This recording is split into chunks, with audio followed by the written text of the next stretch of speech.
Hello, happy Monday, and welcome to a live Deprogrammed with Keri Smith. I'm your host, Keri, and I'm excited to be here. Thanks for your patience. I see some regulars in the chat. Good to be back on this Monday. I have a little visitor who wanted to say hi to you guys. So he hasn't appeared recently, so I thought I'd let him come say hello. He's been super lovey-dovey lately, so this is Tiger. I love this dog. If you haven't seen him before, if you're new here, I'm very attached to him, but he's gonna have to go back in his bed for the rest of this. But yeah, there you go. Okay. Welcome. I hope you had a great weekend. I had a great weekend. I worked Saturday and then church yesterday was great, and we are getting ready for a very busy week. So there's a lot happening this week in Austin, in our lives. My husband and I have a lot of things going on. If you're new here, welcome. This is a live show I usually do Mondays and Fridays at 1 o'clock Central, and we usually talk about culture, ideology, things that are going on in the world, have a bit of levity where we can, and it's a lot about what gets called the culture wars. um I have this week coming up just a couple announcements, so because there's so much going on. So Wednesday at our regular time, 8 o'clock Central, Mystery Chris will be back. We're doing a live pop culture, 8 o'clock Central. That's absolutely happening.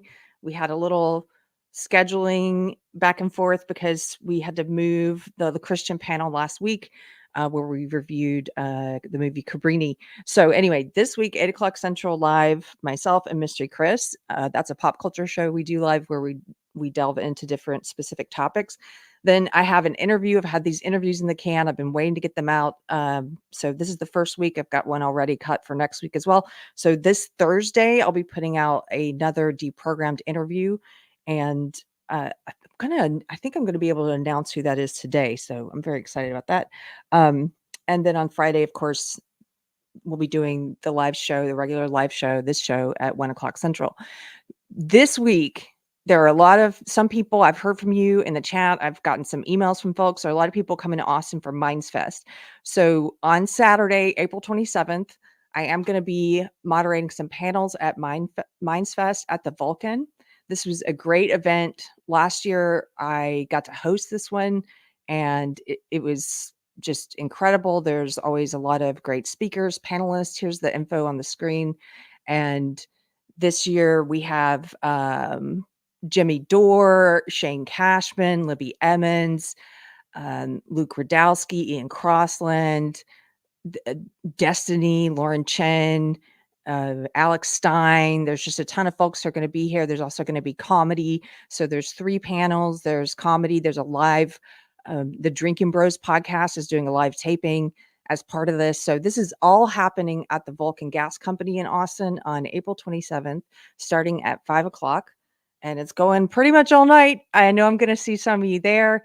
If you don't have tickets yet and you would like to come, let me just drop this in the chat. There you go.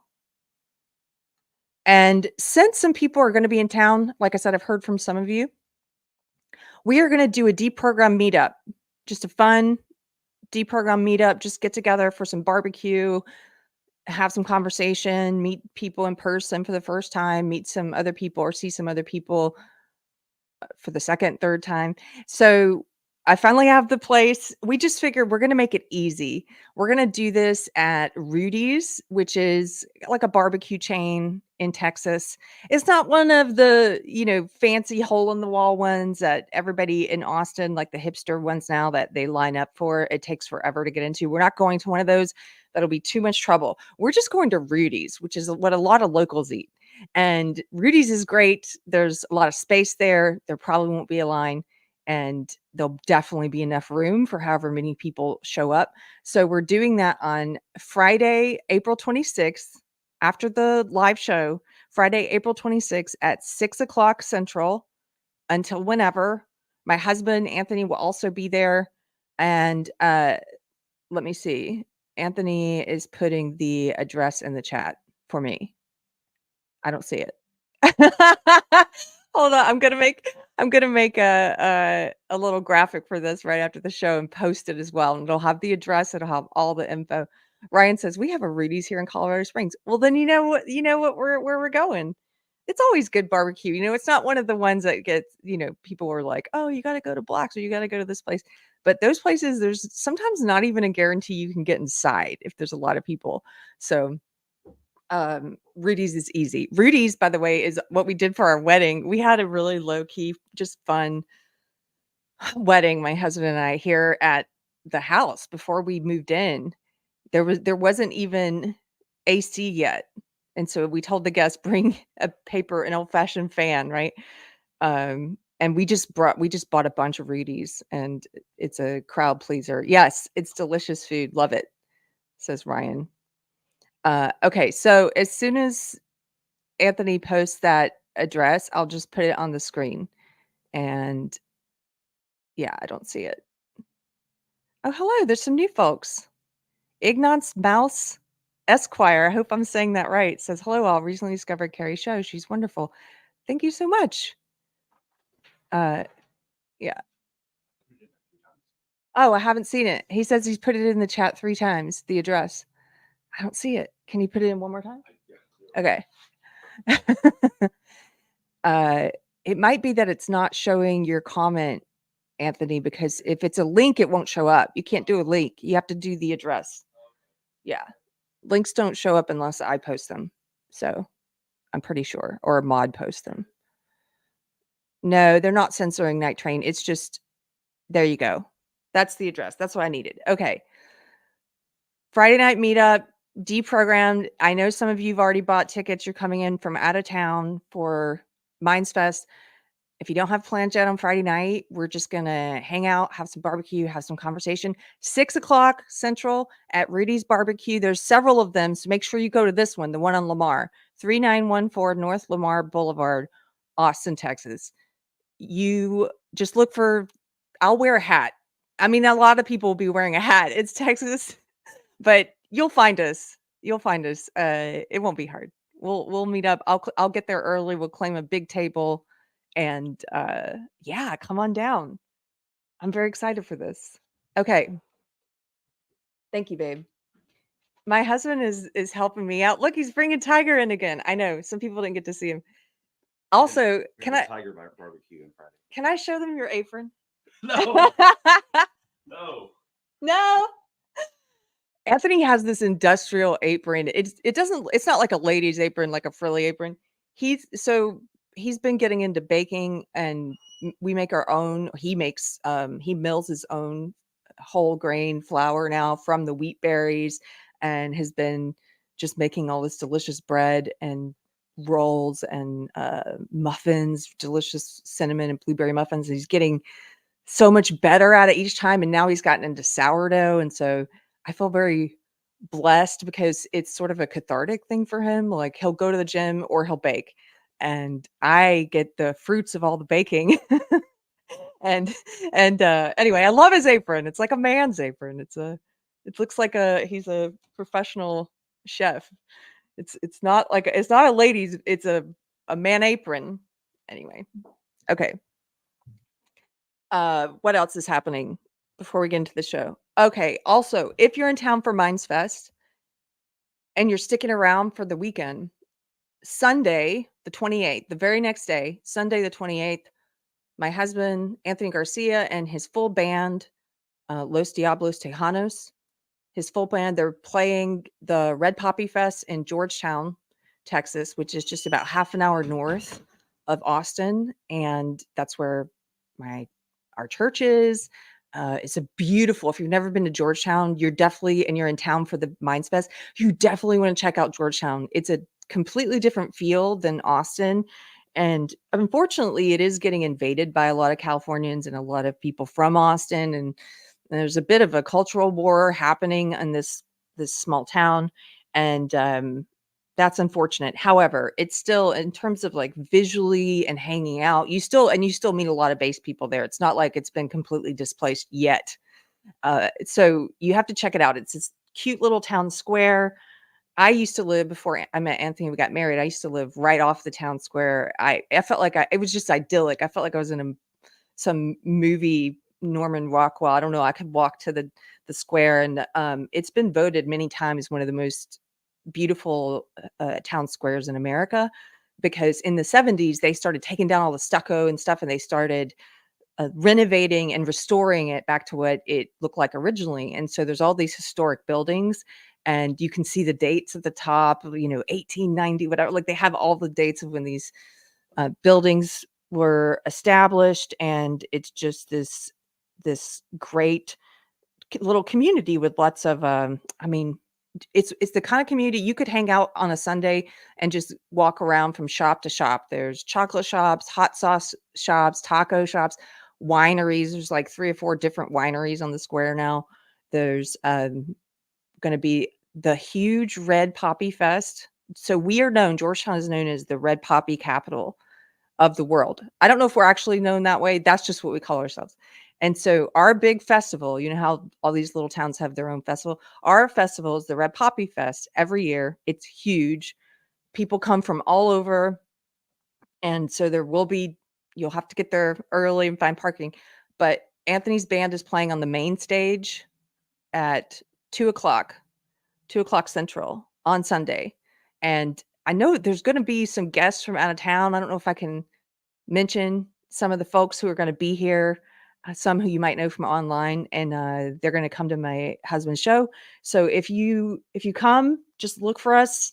You'll see us hanging out, having a good time. There's going to be at the festival, there's vendors. They just line the whole square with all kinds of local vendors like soap makers and fresh vegetables and dairy farmers and anything you can imagine. My friend Julia Mann is probably going to be there. She usually has a booth selling her art. There's all kinds of artists, and it's just going to be really lovely. And all the red poppies are out this time of year, so you'll get to see all the flowers. Will there be opium? No. No. Frying pans. I'll be in town. Awesome. Frying pans. I hope to see you. So here are the things. Friday at 6:00 Central, we're meeting at Rudy's in Austin if you want to come to the Deprogrammed Meetup. Saturday, starting at 5:00 at the Vulcan, is Mindfest with a whole bunch of people. And then Sunday in Georgetown at 2:00 is my husband's his band's show at the Red Poppy Fest. So there you go. That's all the things. Sorry, that was a lot of announcements. And if you're new here, like, does this girl ever talk about topics? I do. We're getting to them. Here we go. So it's a lot to get through. Busy week. Okay. Today, I feel like, I started podcasting on my old channel 2018 or so. So it's been about 6 years. And I feel like things move, it seems to me anyway, that things move a bit faster in terms of the news cycle and in terms of how fast my old ideology, social justice ideology, woke ideology, how fast it is affecting things. And 6 years ago when I started podcasting, there would be 2 or 3 kind of big cultural happenings that I would want to talk about each week. And things that people that were sort of in this reality-based world would notice and would want to highlight.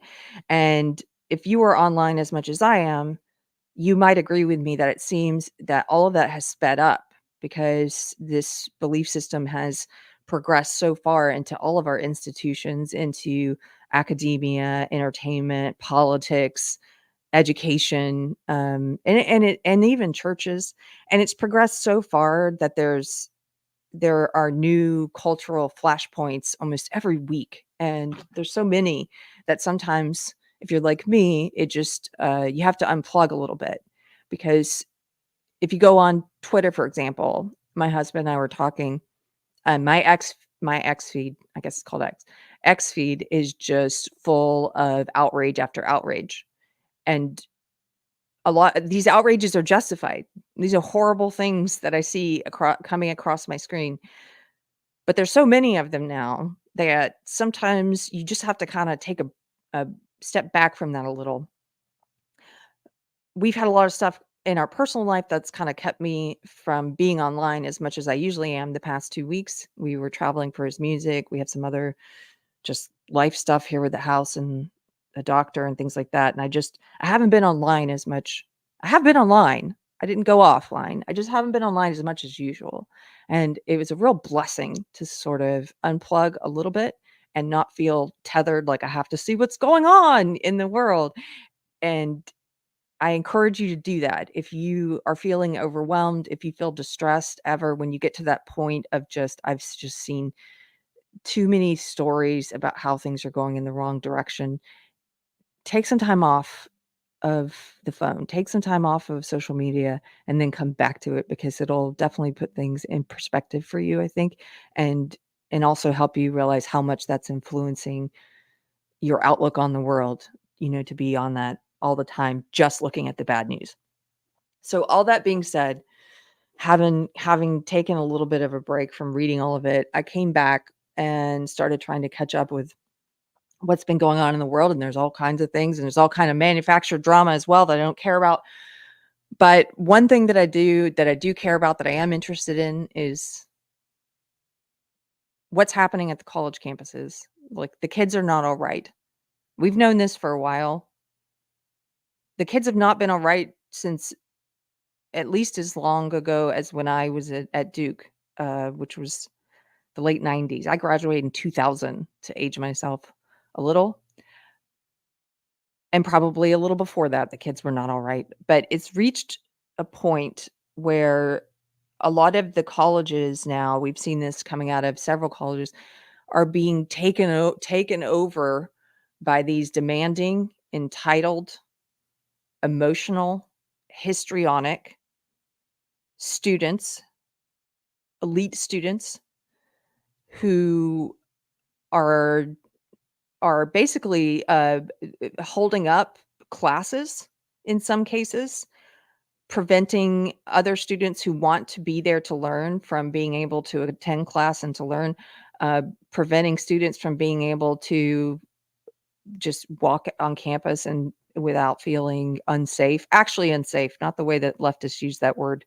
And at Columbia, it's also resulted in, and now one of the professors there being banned from campus for his own safety, of course, his key card being deactivated. Why? Because he's a Jewish professor. So although this has been happening at a lot of different colleges, I just want to focus on Columbia, because there's a lot of videos coming out of what's happening at Columbia right now. And I figured we could go down this rabbit hole together and just kind of get a bird's eye view into what's wrong with the kids, what's wrong with the adults, what's wrong with the adults running these institutions, that they're allowing this to happen, that they're allowing it to disrupt classes, to disrupt the uh, the normal day's activities. I have nothing against protesting. You should feel, of course, it's free speech. You should be able to stand on that street corner and hold that sign. But the minute you're blocking traffic and preventing people from going about their daily lives, preventing people from getting to work, preventing people from being able to catch their plane or make it to the hospital on time, the minute you're stepping into traffic, at that point, you're no longer protesting. You've encroached upon my rights or whoever's rights you're impeding. At that point, you should be arrested. And I feel the same way about the student protesters. If you want to get a huge mob of your fellow leftist activists together to protest, fine. But the minute you are blocking people's entry into classrooms or preventing the normal functions of that university, where students can't actually get the education that they've paid for or their parents have paid for, the minute that you're making it so dangerous for Jewish people to be on campus that they are telling them to stay home and to study remotely, the minute that you've now created conditions such that they are barring Jewish professors from even stepping on the campus, you've gone too far. And at that point, it's like, the people in charge at the university should be acting like adults. The left is always talking about consequences for actions. They're always saying there are consequences. I agree, They use that word incorrectly sometimes to justify a violation of your rights. They say it's just a consequence, right? When they violate your rights. But if you're using that word correctly, a consequence for blocking traffic or for blocking students being able to access their education should be, in my opinion, if it's in the case of what's happening at Columbia, if it's happening on the college campus, the people in charge should be expelling these students. They're sort of, the adults in the room are sort of waving their hands saying, "What can we do? What can we do?" They've taken over. They're running things now. Only because you've abdicated your responsibility. I don't care how many hundreds of students it is. Expel all of them. Suspensions aren't enough. "Oh, we're suspending them." Okay, they're coming right back. Expel them. Send them home permanently. That'll put an end to it. That'll put an end to the excesses. Let's start here. I'm gonna start with, NPR, which that's a whole nother story. I'm not covering what's happening at NPR today and their crazy leftist director, but, I'm gonna use this leftist source. We're gonna take a look at it. NPR, here's the headline: Columbia University shifts classes to remote only after a wave of protests on campus. And you can see here, it looks like, Chop or Chaz, they've, all of these elite students have erected a tent village, and they've got a lot of these spray painted protest signs, and they're just camping out in all of the public areas on campus. And you can see some of their signs here: Gaza Solidarity Encampment, join us. And then they have a ton of these Palestinian flags and handmade signs. And underneath the caption is: Students occupy the campus, Columbia University, on Friday, calling for the school to divest from companies with ties to Israel. Columbia University announced that all classes will be remote on Monday, that's today, in an attempt to de-escalate the rancour among growing tensions on campus over Israel's war in Gaza. The decibel of our disagreements has only increased in recent days, the school president said in a statement. "We need a reset." The switch to virtual learning comes just days after dozens of Columbia students were suspended. Okay, suspended. Again, expel them. Suspension isn't enough. They're coming right back. They were suspended and arrested over a protest encampment on the school's lawn, which called for the university to divest from companies with ties to Israel. Meanwhile, at Yale University on Monday morning, officers arrested students who had similarly set up tents on campus, urging the university to divest. The Yale Police Department told NPR that 40 to 45 people were arrested. A crowd of over 200 protesters, here are some tweets from Yale Daily News. A crowd of over 200 protesters is blocking the intersection of Grove and College Streets. Organizers announced, oh wait, I lost it. Organizers announced that people arrested are being charged with Class A misdemeanors. Quote, "Do we look like criminals?" They asked the crowd. "Are you blocking traffic?" Then yeah, you do. You do look like a criminal. Sorry. The more than 300 protesters continue to block the intersection. There were more than 40 officers on the scene. They have now almost all entered the Schwartzman Center Rotunda and are not allowing students inside. And so these are some scenes from Yale here. Um, we have a lot of videos to look at from Columbia, so I'm not going to pause to look at these from Yale. The flashpoints are the latest in what has been a months-long streak of turmoil on college campuses ever since Hamas's October 7th attack on Israel. Attackers killed 1,200 people and took another roughly 250 hostage, Israel said. Israel's subsequent invasion of Gaza has killed over 34,000 Palestinians, two-thirds of whom were women and children, according to local health officials. Israel says that around 100 hostages remain in Gaza. Now, here's the next subheading. A Columbia University rabbi advises Jewish students to stay home. On Wednesday, Columbia Students Against Israel's War and Blockade in Gaza set up camp on the school's south lawn in what was called the, quote, Gaza Solidarity Encampment. It occurred the same day that Shafiq, that's the university president, testified in Congress that anti-Semitism was a serious problem on campus and that it would not be tolerated. The next day, Shafiq called in the New York Police Department. In a statement, she said that the demonstration posed, quote, a clear and present danger to the substantial functioning of the university, end quote. She added that students received multiple warnings that they were violating campus protocol. More than 100 people were taken into custody. Tensions remained heated on campus over the weekend. On Sunday, a rabbi who works at Columbia advised Jewish students to return home and stay home, citing safety concerns. His message came a day before the start of the Jewish holiday Passover. Quote, it deeply pains me to say that I would strongly recommend that you return home as soon as possible and remain home until the reality in and around campus has dramatically improved, he wrote in a group chat. He also expressed disappointment over the administration's response to anti-Semitism on campus. According to The Spectator, as students played Israeli music and waved the Israeli flag in a demonstration Saturday night, one individual approached with a sign that read, Al-Qassam's next targets. Yes, there have been a lot of things like this. I'm also going to show you a video of one of these student protesters screaming, we are all Hamas. There's a lot of egregious stuff happening that does not fall under the category of simply a political position or opposition to the war. There's a lot of stuff that accurately can be described as Jew-hating, anti-Semitic, or as aligning with a terrorist group, Hamas, openly.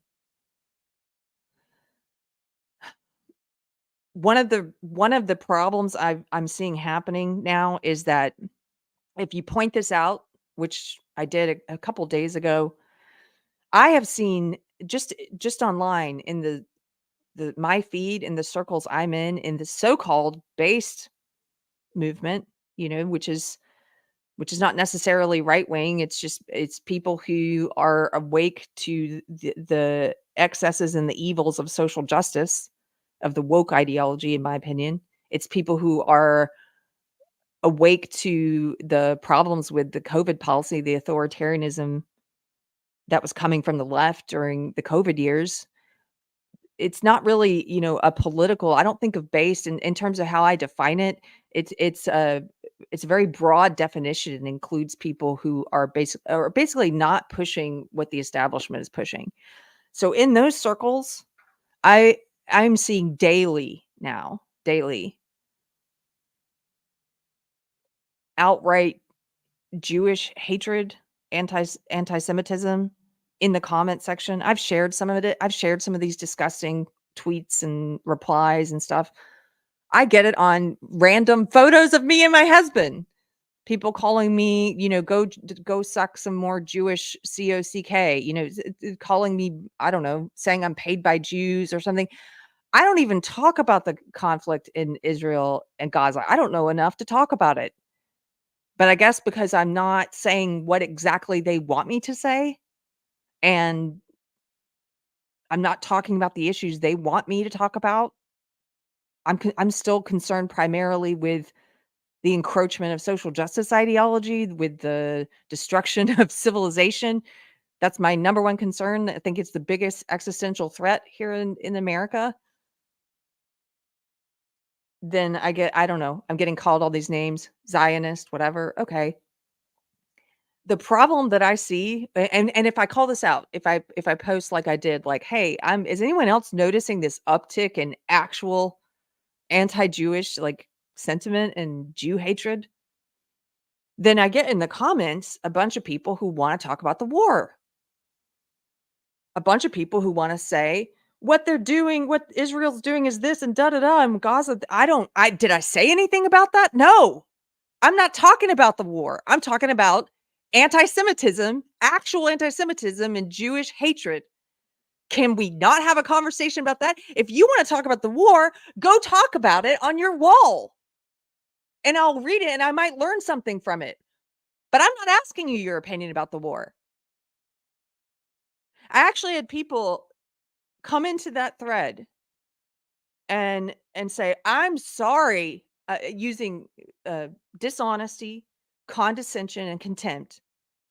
Come into that thread and say stuff like, "Oh, I'm sorry that you see opposition to genocide as Jew hatred." Excuse me? No, I see Jew hatred as Jew hatred. Don't put words in my mouth. Don't create a straw man and burn that down over here. I shared posts of what I'm talking about, screenshots of outright hatred of Jews. That's what I'm talking about. If you want to have a debate about the war, go have that debate. I may or may not come for it. But don't say that I'm saying something I'm not.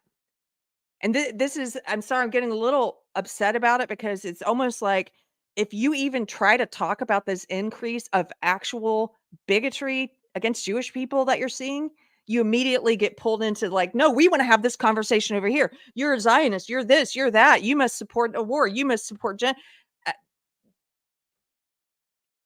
you know what all of that yelling and dishonesty and hatred provokes in me? It makes me less inclined to listen to anything you're saying.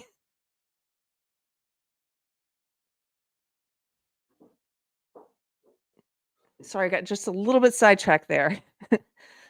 But this stuff that we're seeing at Columbia on some of the signs, what some of the students are saying, it goes beyond opposing the Israeli government. It goes beyond opposing their retaliation, the war in Gaza. It goes beyond that. And if you're in that movement and you're saying, but Keri, I'm not one of these people who hates Jews. I oppose what Israel's doing. I oppose the government. I don't think we should send funding. That's great. We probably agree on many things. But I kind of think you need to be calling out this crap that's happening online in the based circles, in right-wing circles. And if you're on the left, you need to be calling it out in your left circles at these protests. You need to be drawing, social enforcement of boundaries of what you will and will not tolerate. Instead, I'm about to show you videos of students singing along with stuff calling for the death of Jews. I'm not on board with that. Oh, I'm sorry. The other funny thing is when I post about this, when I post about anti-Semitism and outright Jewish hatred, there will be people in the comments pretending like they don't hear what I'm saying, or they want to talk about the war instead, pretending like they don't hear what I'm talking about. And then right below them, there will be Jew haters coming in and saying, but this is correct, Keri, because Jews have, Jews are this, Jews are that, Jews are colonizers, Jews always do this, they need to be eradicated, it's like, here's an illustration of my point. Right after you, here they come out of the woodwork.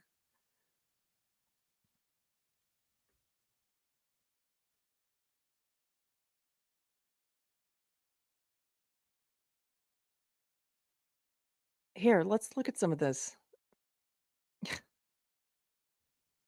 Judson says students have not been taught emotional regulation. No, they haven't. And it started in childhood, poor child rearing. Okay, let's start with this one. This just kind of sets the stage for, in general, an overview of what's happening at Columbia. I've got a few of these videos pulled up, and then we're going to watch some that have clips of the students like I'm talking about. Some heated testimony on Capitol Hill today where Columbia University's president was under fire for a rise in anti-Semitism on campus. Dr. Minushi Shafiq was grilled by members of the House Education Committee over allegations the university has failed to protect Jewish students. Shafiq said the university is trying to balance free speech while banning hate speech. She faced some tough questions for 5 hours. The students don't seem to be afraid of your letters. As has previously been said, we have already suspended 15 students. Anti-Semitism has no place on our campus, and I am personally committed to doing everything I can to confront it. And the NYPD does confirm that there's been a spike in anti-Semitic attacks on Columbia's campus. And that is where dueling protests are happening right now between pro-Palestinian and pro-Israeli students. CBS 2's Allie Bauman is live outside the school in Morning Heights. Allie. Well, Christine, yeah, there are dozens of people out here protesting right now. On one side behind me, you can see the group of pro-Palestinian students, and on the other, well, right now they're being blocked by the bus here and traffic. On the other side over here, there are dozens of pro-Israeli students and faculty here as well. Now, right now, things have mostly been calm and civil out here. We haven't seen any clashes, but the main gate to the campus here is closed, and students are being told to go to the side entrances in order to get on campus. We did see some security checking the students for their student IDs in order to get on campus, which is not typically the protocol here.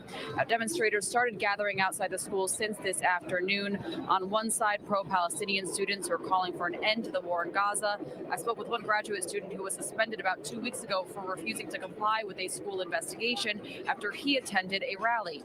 Now, while this was going on here today, 2 Jewish students were passing by and they started to cry. They told me hearing their classmates chant the word Intifada deeply troubles them. And one said, as a Jew, she now regrets coming to Columbia from the anti-Semitism she has seen and experienced on campus in the last few months.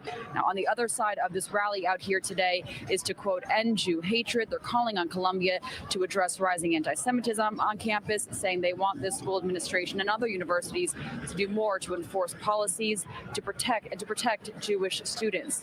Now, out here live, there is a heavy NYPD presence. There's been one here all day. They pre-position these barricades that it appears most of the students, most of the protesters have been respecting. And at this hour, there are no reports of any arrests. We're live in Morningside Heights. Allie Bauman, CBS 2 News.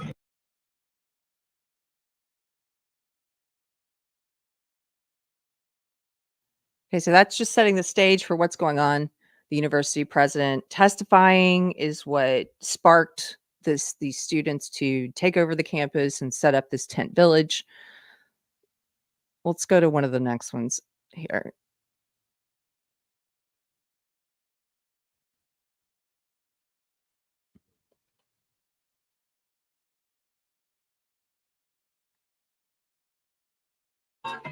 As tensions and pro-Palestinian demonstrations at Columbia University in New York grow.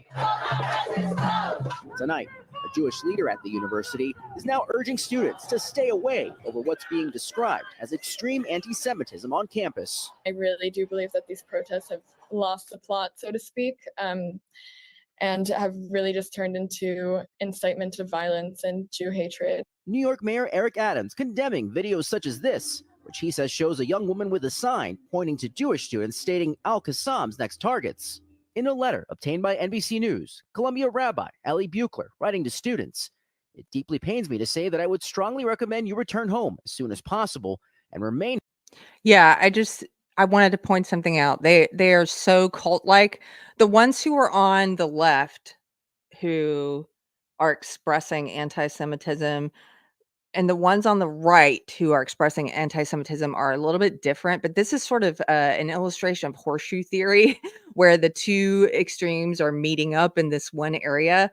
But I think the reason it's growing on the left and right are a little bit different, and we can get into that in a second. I think there's just some nuances about the reasons why it's attractive to the left and right and where that's coming from. But I mean, at the end of the day, it's the same thing. It's this, Jews are like this and Jews are like that. And then trying to hide it like a Mott and Bailey, trying to hide it in you just a noble opposition to war, which is something different. When you criticize it, they try to say, no, I'm just one of the people who I oppose the war. Okay, then just oppose the war. Why does it require Jews are this and Jews are like that? And this student that we just saw, clearly, I can tell you, this student is a leftist. How do I know? Wearing the cult mask. Someone in the chat, people in the chat are pointing this out. Wearing the mask. All wrapped up, for COVID, or hey, the COVID mask kind of worked great for Antifa. They were already masking their faces. Now they have two reasons. We can mask. We're just going to keep masking. We're going to keep hiding our identity. This is the student who has the sign that says Al-Qassam's next targets with an arrow pointing at the Jewish students behind her who are counter demonstrating. Al-Qassam's next targets. Stating Al-Qassam's next targets. In a letter obtained by NBC News, Columbia Rabbi Ellie Buchler writing to students, "It deeply pains me to say that I would strongly recommend you return home as soon as possible and remain home until the reality in and around campus has dramatically improved." Going on to say, no one should have to endure this level of hatred, let alone at school.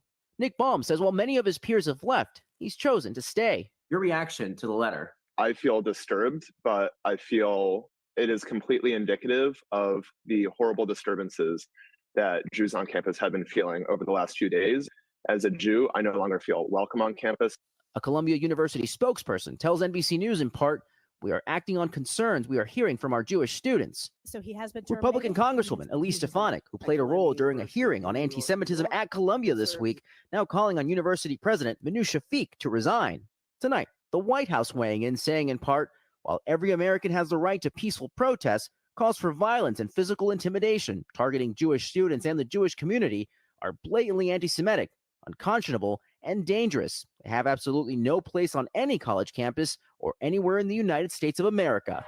Last week, an unauthorized encampment on campus led to more than 100 arrests. I was one of the students arrested, suspended by the university. All of these students know the risk. Tonight, an escalating conflict growing more contentious on campus. George Solis, NBC News. Thanks for watching. Okay. I've got just a couple of things in the chat I wanted to highlight. BMG says, "I can't decide if I'm glad I'm an idiot, so there's no chance I could go to an Ivy League school or not." BMG, I don't know if you've heard the quote. I think it's a Thomas Sowell quote about some things are so stupid only an intellectual could believe them. So yeah, I think at this day and age with what's happened to the colleges, it's better if you don't go to a trade school. You're going to make more money anyway. You're going to actually be competent in something. You're actually going to learn skills. You're going to learn something. Most of these students, they're not learning how to think. They're learning what to think. They're being indoctrinated. They're becoming little activists. It's like an activist factory. That's what happened to me. And I was at one of these colleges over 20 years ago. I only picked it up at that time. It wasn't as rampant. I only picked it up because of my minor. My minor was women's studies. That's where I picked up all this woke identity Marxism bullshit. That's where I was turned into an activist because of my minor. It wasn't in my major. My major was in the sciences, biological anthropology and anatomy. It wasn't there yet. It is in the hard sciences now. So even if you've got college-age kids, you're sending them to one of these colleges and you're thinking, oh, they're going to be safe from it because they're in math or they're in computer science or they're in engineering or they're in, biology. They're still going to pick it up. It's in every field now.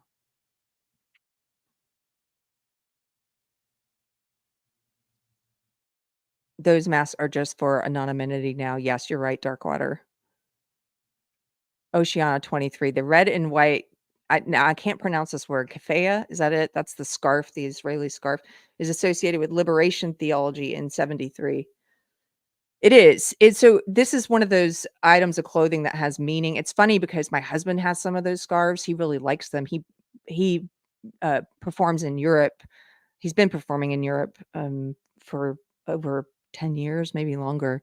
And he just likes the look of them. And he didn't know that there was any meaning attached to them until recently. And now, now it's like one of those things. It's almost like if you wear it, it's like, oh, am I wearing this means something now that I may not intend to mean. So I think there's a comedy sketch in there somewhere of somebody accidentally wearing something that has a lot of meaning. But yeah, those scarves. Now you see all of these students wearing them, right? Almost like wearing the COVID mask. They're trying to signal their beliefs in their tribe by putting that on. Lily of the Valley. It's going to be the summer of hate protests. Yeah, it is. Have you noticed these students? the ones who are on the left anyway, who are out there protesting, it doesn't matter to them. This is just a continuation of the BLM stuff. If they could get them this motivated for climate, they would. You know, they're always going to be able to take advantage of this little activist cult that they've created. It doesn't really matter. You know, James Lindsay has been warning for a while that they're going to try to organize this kind of national level of student protests and stuff around what he calls trans Floyd or drag Floyd. Like they're going to try to do BLM style riots, and they're going to try and pin it to some storyline about a trans person or a drag queen or something. There's going to be some event that sparks it, that in their mind justifies it. Looks like they didn't wait for that. They just use October 7th and they use the war to justify it and to spark it. But I think of this personality type, they're just these unfulfilled, ravenous activists who are searching for meaning and purpose. They're followers, they're conformists, and they mistake getting out there and doing this. They mistake this for being a good person, being on the right side of history. They mistake it for having a meaning and purpose in life. It feeds them in some way, but it's only temporary. There has to be something else, you know? They need more after this.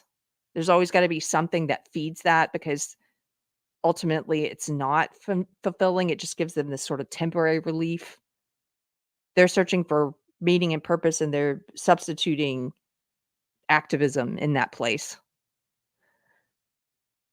But I think you're right, Lily the Fox Valley. We're going to see more of this.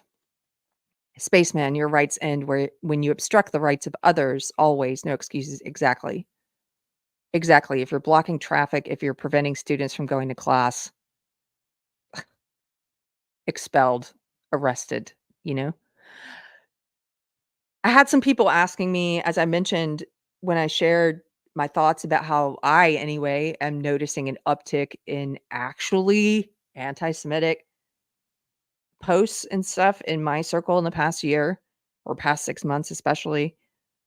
When I shared that, someone asked me, as if I'm not clear, I guess I just, just to make it very clear for anyone listening, someone asked me, do you support these new proposed hate speech laws that would make it illegal in certain states to say anything against Jewish people? Or no, I don't support any hate speech laws.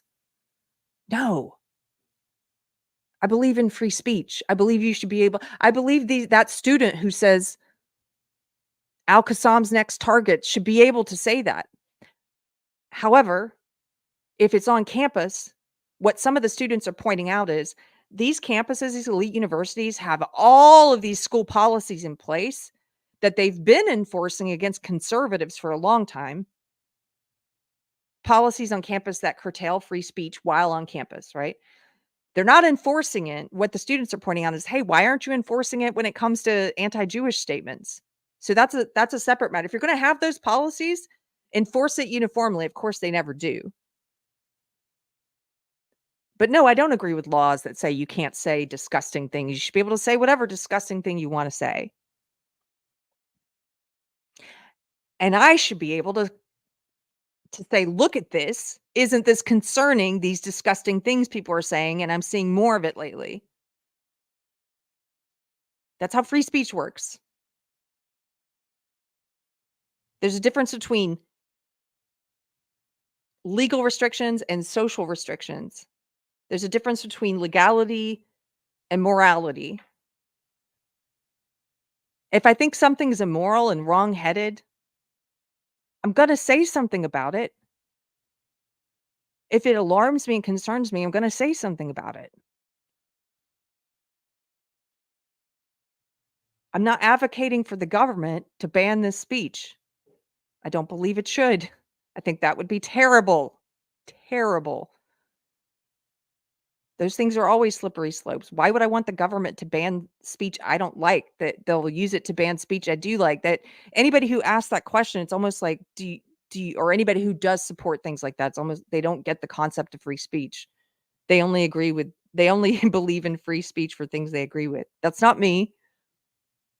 I actually, you know, I also think on social media platforms, as you know, they've become very censorious in the past few years. I've been censored multiple times. I've gotten strikes on YouTube. I've been censored on Facebook. I've been in Facebook jail multiple times. I think the restrictions are too tight on social media companies. Part of what I've been wondering is if since Elon took over X, maybe there's this level of Jewish, hatred towards Jews has always been there. It just was being censored and filtered out before. So maybe this increase I'm seeing is actually an increase, or maybe in part it's just because those things are not being censored as much anymore. And in that case, I'm glad they're not being censored. I want to know that this is brewing. They say sunlight's the best disinfectant. Great. I can see it now. I'm going to talk about it now. I can see it. I'm going to warn against it. That's better than letting it brew off in Nick Fuentes's, degenerate cave, underground bunker, whatever. Dark part of the web. So if that's the case, if it's just that I'm seeing more of it now because on X, they're not censoring it as much, great. Now I know it's happening. But there's definitely an uptick of this sentiment on college campuses.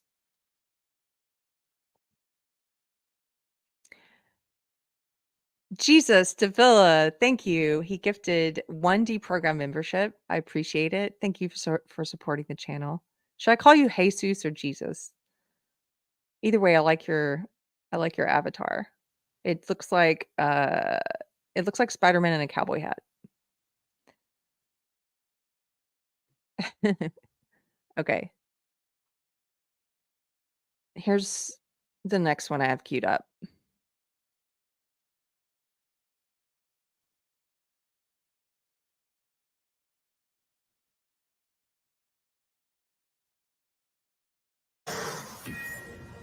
We're back with a Fox News alert. As anti-Israel protests rage across college campuses, Jewish students at Columbia are asking to attend classes virtually. In a letter to administrators, over 100 students write, quote, "Those of us living on and off campus cannot come and go from our homes to campus as we please without fear of being threatened, harassed, or assaulted. As such, we urge the administration to allow us to attend classes virtually until the situation has entirely de-escalated." Our next guest led a rally in support of these students last week at Columbia. Israel activist Lizzie Savetsky joins us now with more. Lizzie, not only were you on the Columbia campus recently, but you were in Israel on October 7th as well. You know this issue very well. In fact, the protester yelling, "We are Hamas," was yelling that at you. Wait a minute. Let me take this down for just a second. This is exactly the kind of crap I'm talking about. I'm going to show you this comment from the chat. Thank you, Viking. Thank you, Viking, Kark, whatever, because this is what I'm talking about. You can't even mention that you've seen an uptick in actual hatred towards an entire group of people without someone coming out and accusing you of saying something else or being something else or believing something else or having some other position. The reason I oppose hatred towards Jews, it's the same reason I left social justice and woke ideology, because I realized it was pushing hatred of men, an entire group of people. Men are colonizers, men do this, men are all like this, men are all like this. Because it was also pushing hatred of white people. White people are like this. White people are colonizers. White people all do this. Racism is not the solution to racism. Sexism is not the solution to sexism. I'm not going to leave a flawed, evil ideology that is collectivist in nature and demonizes entire groups of people based on ethnicity. I'm not going to leave that and then accept it over here because, oh, it's the Jews. So here, let's read this. Just because you've been brainwashed to think terrorist state are your chosen people, I don't think I don't think Jewish people are my chosen people. So what you're saying here is entirely moot. Stop protecting them. Stop protecting Jews. I don't think they're my chosen people. Why don't you engage with something I'm actually saying? Or find somebody who does believe that and go have that argument with them. Or just keep talking to yourself, to the imaginary voices in your head. Because you can't listen, you can't hear or engage with what I'm saying. This is the kind of crap I'm talking about. Thank you for being here to illustrate that, Viking. If I get more illustrations of that, I'll put them up as well.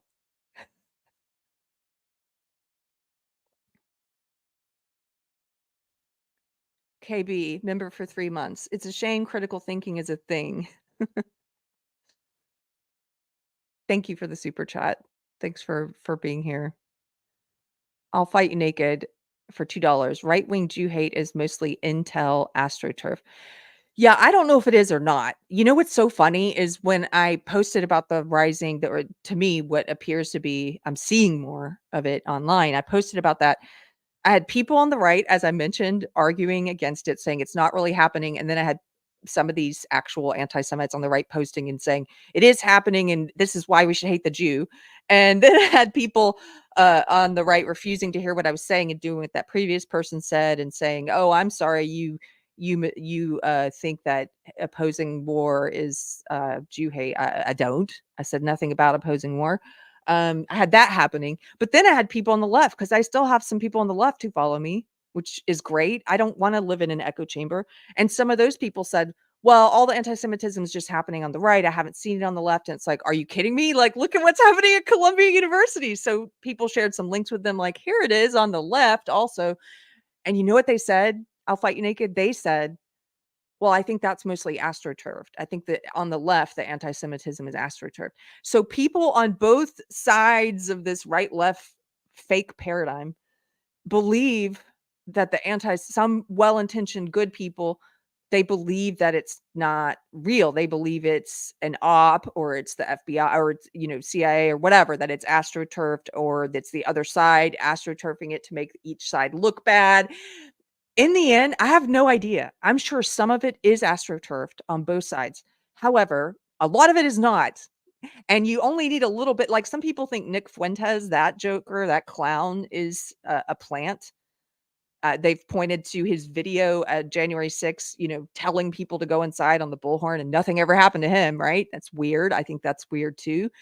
Some people think he's a plant, that he's astroturf. In the end, I have no idea, and it doesn't matter, because the idiots who listen to him are real.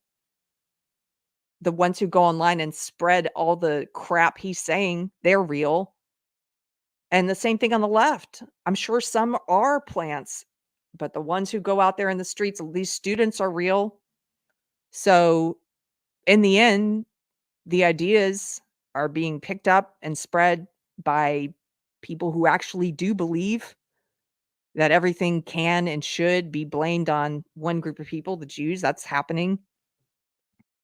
So I don't know. I don't know. I think some of it is. Yeah, I think you're right. I don't think all of it is.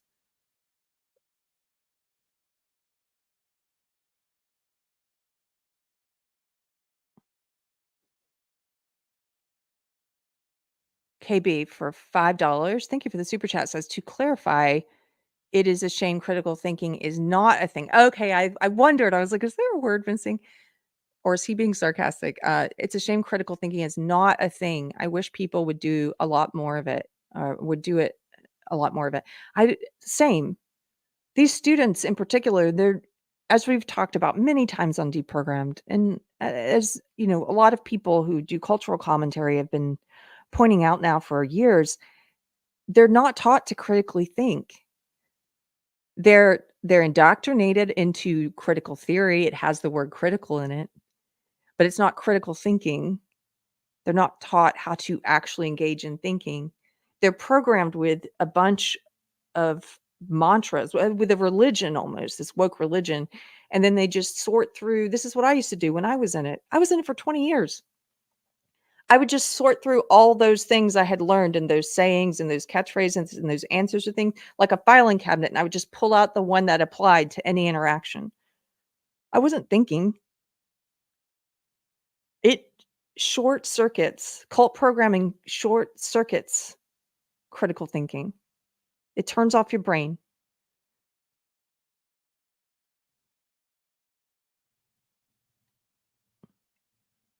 Somebody says, "Is Viking still here?" I don't know. I assume so.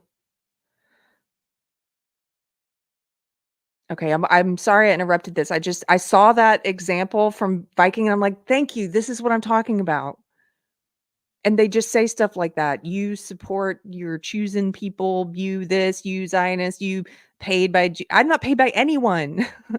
The only people who pay me for the things I say are people who give super chats, you guys who support the channel, who are subscribers. That's the people who I have a Substack, I have people who subscribe on there. It's people who support and want to support my ability to say certain things, my ability to create this space, deprogrammed community. Those are the only people who paid me. I don't have any sponsorships. My church at one point paid me for maybe 3 months worth of ads. I don't know if you've been here long enough to remember that. I was trying to do ads for them. That's the only time I've ever had a sponsor. It was for a few months. I don't get paid by anyone. And if I do you think they would pick me? Somebody else, some actual white nationalist on Telegram said that I was being paid by I can't remember what they said. I think they were implying I was a Fed or something. Anyway. Let's pick this lady who's just now getting her shit together and trying to renovate her house. And I'm just laughing because I know my life. You don't, but people who know me and those of you who know me in real life can share in my laughter. You chose me. Thank you. Keri is a shill for big hat. That's true. This episode brought to you by hats. You've got plenty of room for sponsors is what I'm hearing. I just tuned in. Yeah, Thomas, I'm just saying I don't have any. I've never courted any. And I don't know how I would court the Jews. Hey, the Jews. Would you like to buy some programming here? I think you're the choosing people. Anyway, okay, let's continue this. This is actually she starts to show some footage of what happened to her on campus at Columbia that I really want to get to. So I'm going to back this up a little. Well, you know this issue very well. In fact, the protester yelling, "We are Hamas," was yelling that at you. So you understand these kids are saying we have to attend class virtually. I mean, how unsafe do you have to feel to say we're out of class completely? And they said that they want to attend class virtually until the situation has de-escalated. It's not going to de-escalate itself. It needs to be de-escalated by the leaders, by President Shafiq, and they are not doing their job. We are actually seeing Hamas on campus. Don't take my word for it. You can take theirs, as that protester screamed to me and my husband. We are Hamas. We're all Hamas, pig. They were holding up a flag of Hamas on their phone. Okay, so they screamed this at her, and I've got video footage of that. If it's not in this one, it's going to come up next, where the students are screaming at her, "We are Hamas. We are all Hamas, pig." That's what they said to her. This is not simple opposition to a war. When we saw one student last night on campus holding up a sign calling on Hamas's armed wing to murder Jewish students that were standing behind her singing Hatikva. They're not Israeli. They were singing a song, The Hope. And this is happening on Columbia's campus. It's no wonder that these students don't feel safe. No doubt. They're not being protected. Here are those protesters yelling, "We are Hamas," at you. Watch. We are Hamas! You're what? You're Hamas? Yes, we're all Hamas, pig! We're all Hamas, pig. At this point, if you're protesting this, you know who you're. I mean, to that point, if you're protesting the pro-Palestinian cause, you know you're advocating for Hamas. I mean, they openly on a college campus, and the leadership is doing what about it? The leadership is doing nothing. You know, it's been 5 days since President Minouche Shafik testified before Congress about anti-Semitism on campus. She then made this whole show of having the NYPD come on campus and arrest students that were taking part in this illegal encampment. But they're still there. We saw last night the complete and utter chaos. Why is Nardine, the head of the Within Our Lifetime organization, a pro-terror group on campus at Columbia? How did she get into the campus, leading genocidal chants against the Jewish people, against calling for the destruction of Israel on Columbia's campus? Why is this happening? The students are not protected because the administration is not taking action and doing their job. Well, answer that question. Why is it happening in a major American city? You know, this is not isolated to Columbia, and this is also not isolated to a post-October 7th world. This has been happening for a long time. There's really two factors at play here. There's the institutionalization of anti-Semitism, where professors and leadership have allowed this to go on for so long. They've turned a blind eye. They've called it a free speech that is context dependent. And then there is the culture of anti-Semitism on campus, where professors are encouraging and participating in these demonstrations.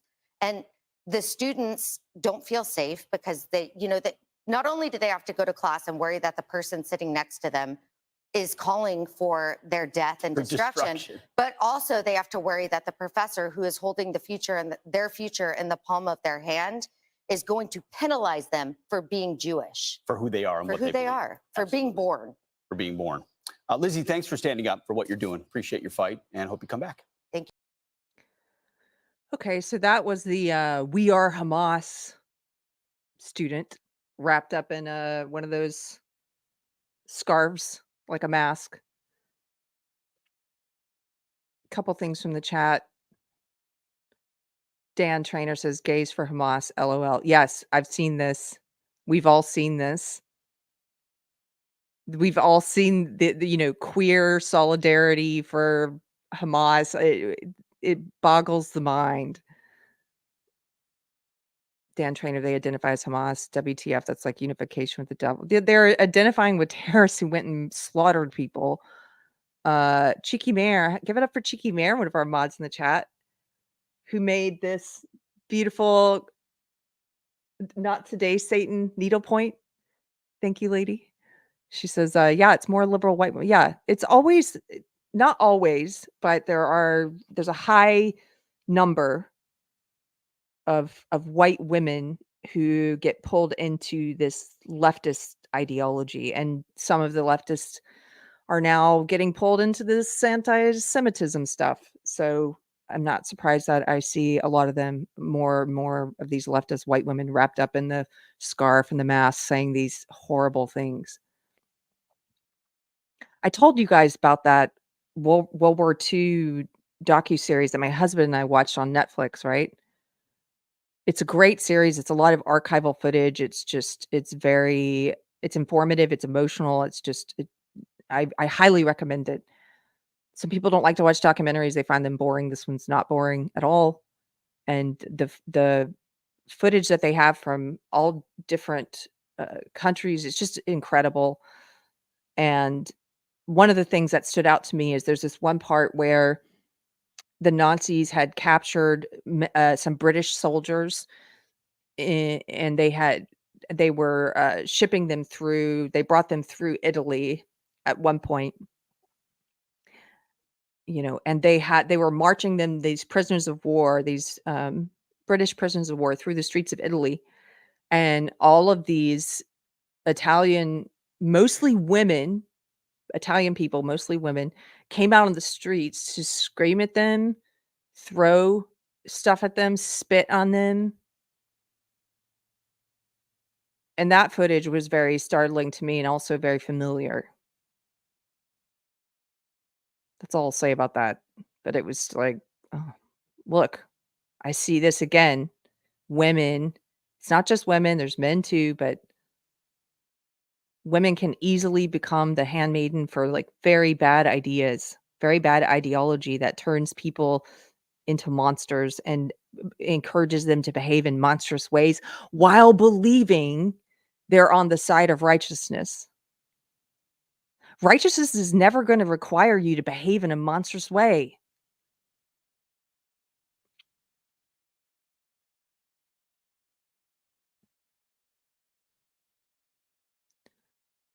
KB for $2. Is this a result of social emotional learning? Thank you for the super chat. I don't think it's entirely a result of social emotional learning. That is a relatively new part of what they're pushing now, as part of under this whole umbrella of woke and social justice.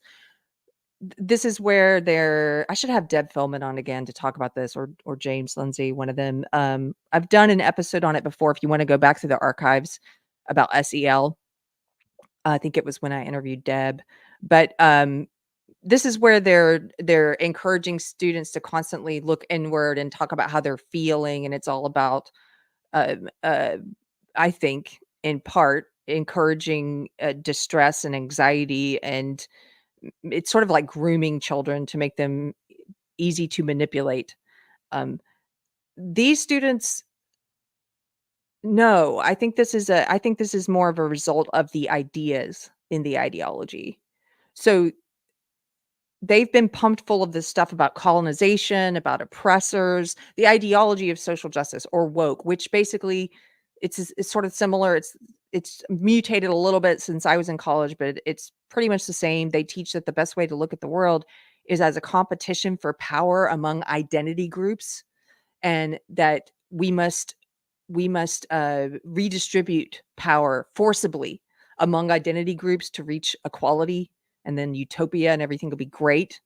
And they say that requires us to look at people and judge people differently based on what identity groups they're in, that we have to do that. We have to do that so we can equalize power, so that we can take it away from one group and give it to another group.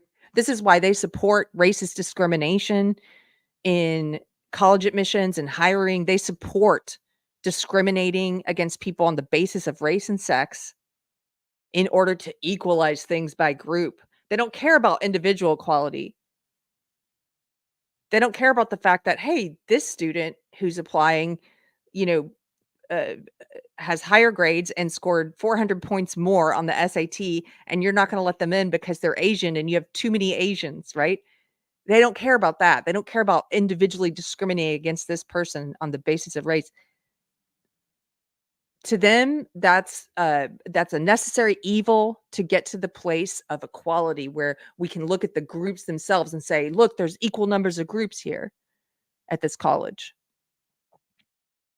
Even if it's unfairness that takes us there, even if it's discrimination that takes us there, that's what they want to see. I'm actually not convinced that they want to see equal numbers.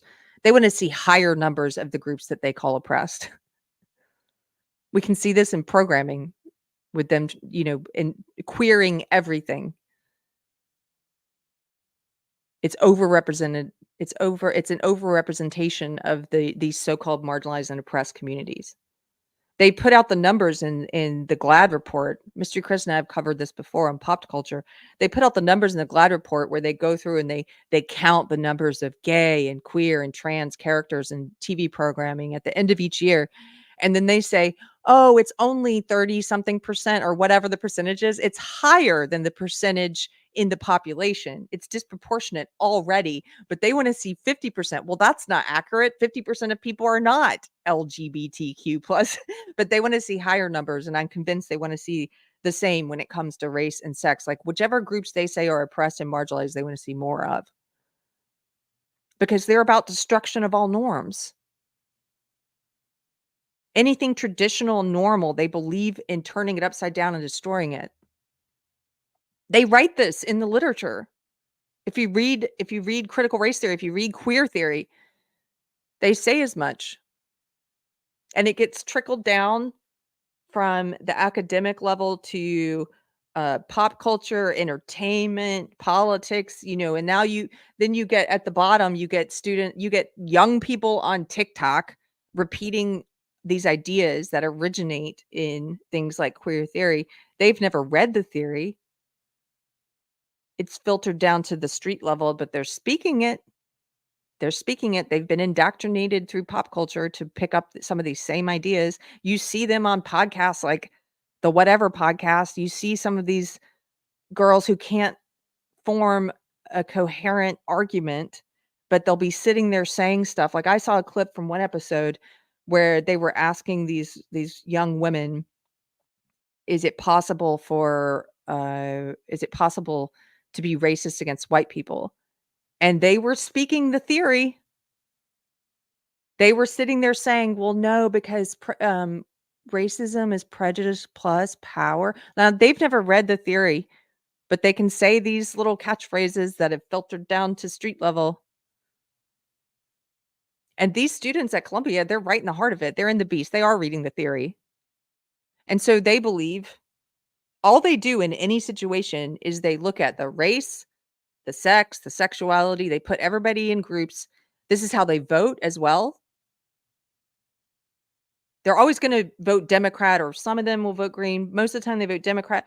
They will, if there's two people running on and they're Democrats running against each other, they will seriously look at the sex and the race and they'll pick the more marginalized person. That's how they determine. A lot of them. That's also how they determine who's the good guy, who's the bad guy in conflicts.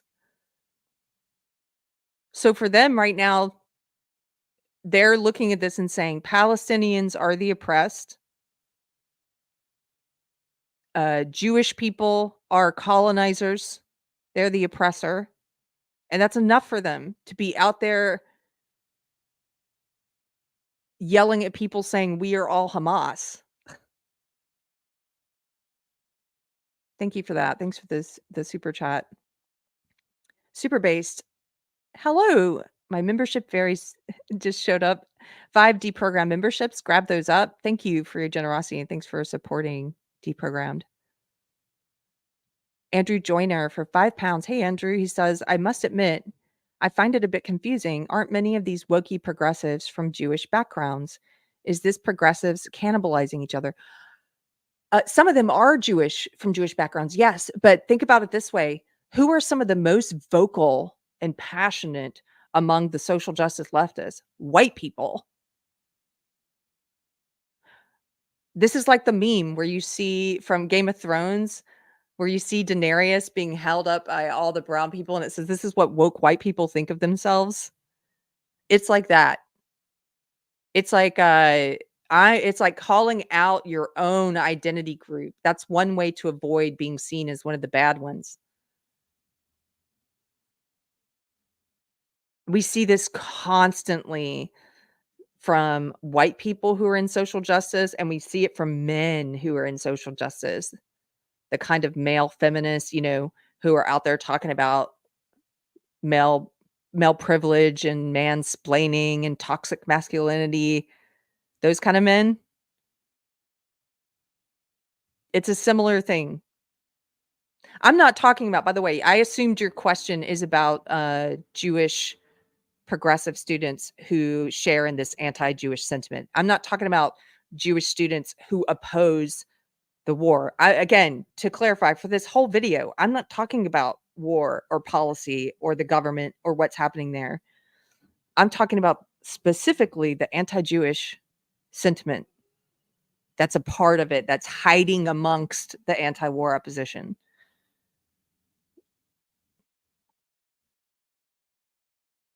Keto and Crime for $10. Hey, Tracy, good to see you. Thank you for the super chat. Tracy says the silent generation percentage of LGBTQA was less than 1%. Boomers, 2%. Gen X, 7%. Millennials, 10%. Gen Z, 25%. Not natural, when homosexuality in nature and other species hovers at like 10%. I agreed. It's not natural. You see a lot of people now choosing it for ideological reasons, I think. And because it gives them social currency within the social justice and woke ideology, which values It prioritizes you. If the more oppressed groups, so-called oppressed groups you're in, the more marginalized groups you're in, the better. This ideology gives you more power. It treats you as a better person, the more of these groups that you're in. So there's an incentive to identify as, oh, I'm part of LGBTQ AA plus two spirit. Thank you for those stats. That's exactly what's happening.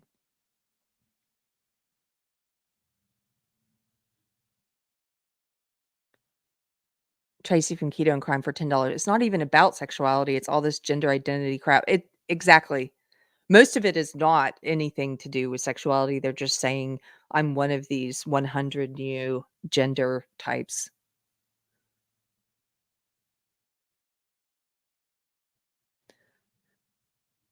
Okay, let's see. Here, I've got some more. I've got more YouTube videos pulled up, but I want to show you some of the stuff that I've also been seeing on X.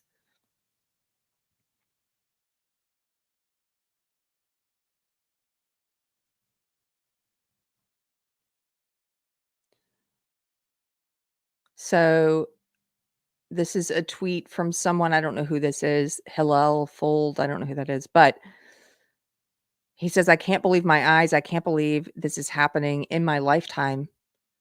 I can't believe the world is allowing this to happen. I can't believe there are still people who deny it. I can't believe how fast institutions like Columbia and Harvard went from super prestigious to super anti-Semitic. I just can't believe any of this is happening. By the way, I can believe it. And anti-Semitic, you could replace that with anti-white, anti-American, anti-capitalism, any of the groups they say are oppressor groups, any of the things they oppose. This is just a continuation of what we saw during the BLM riots. It's just been channeled towards a different group now.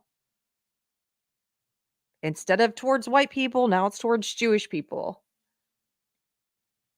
He says it's tragic and horrible. Here we go. I'm just going to play a little bit of this.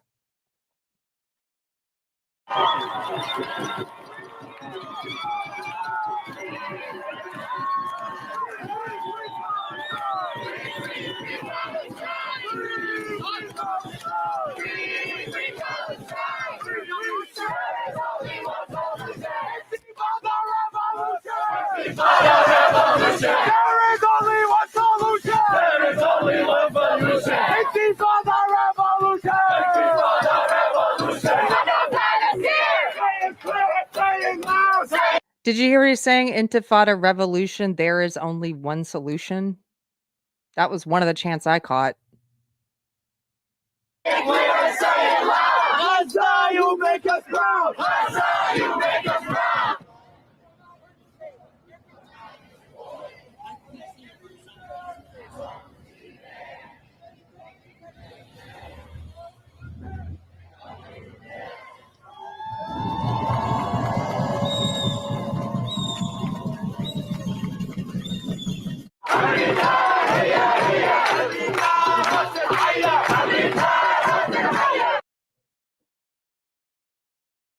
Okay.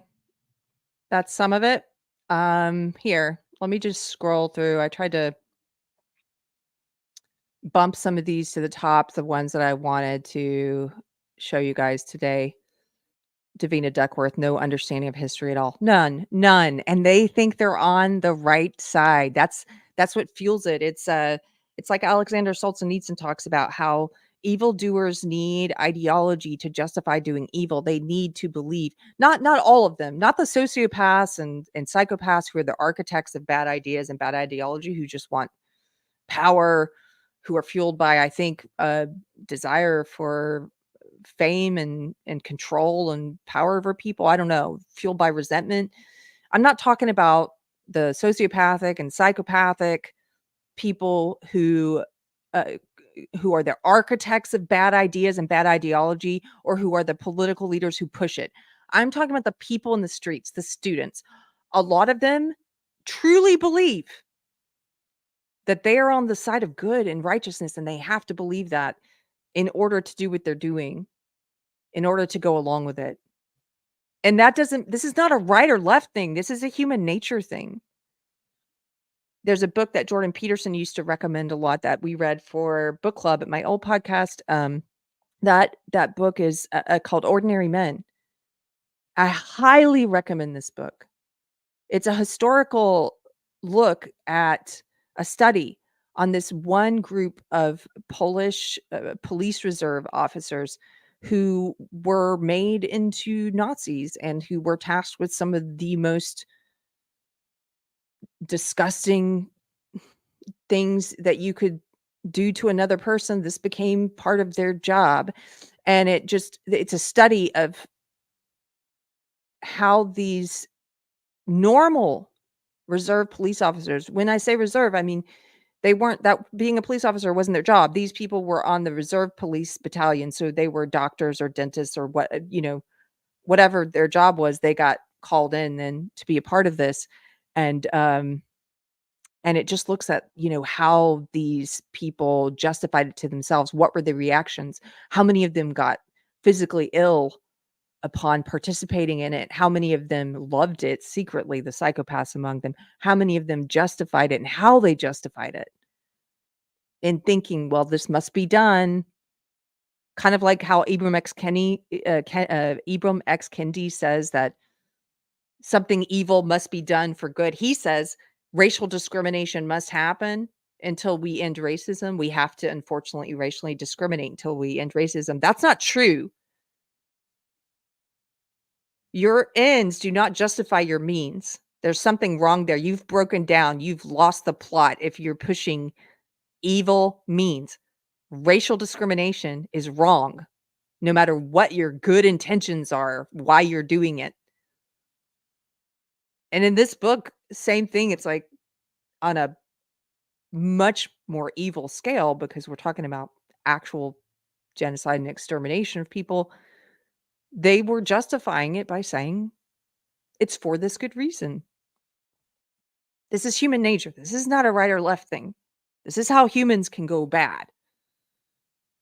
This is, humans can go good and they can also go very, very bad. And the more I read about history, I wish I hadn't been in the social justice cult for 2 decades because there's a lot of time I lost that I could have been reading and learning, but I wasn't. I was just reading the cult approved books. But now, since I've been out of it, the more I read about history, the more I'm coming to the awareness that many of you have already reached, that human nature doesn't change. The ways in which we can go good or bad have remained the same throughout history.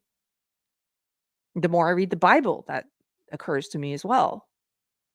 The more I look at the stuff Nietzsche talked about. If you read Nietzsche's Tarantulas, he talks about human nature. He talks about the tarantulas. He calls them these purveyors of justice. He's talking about social justice people, which tells me there were people like that back then. Which tells me that human nature doesn't change. WG, thank you for the very generous super chat. For $50. Great show. Don't let the bastards get you down. God bless. Thank you so much.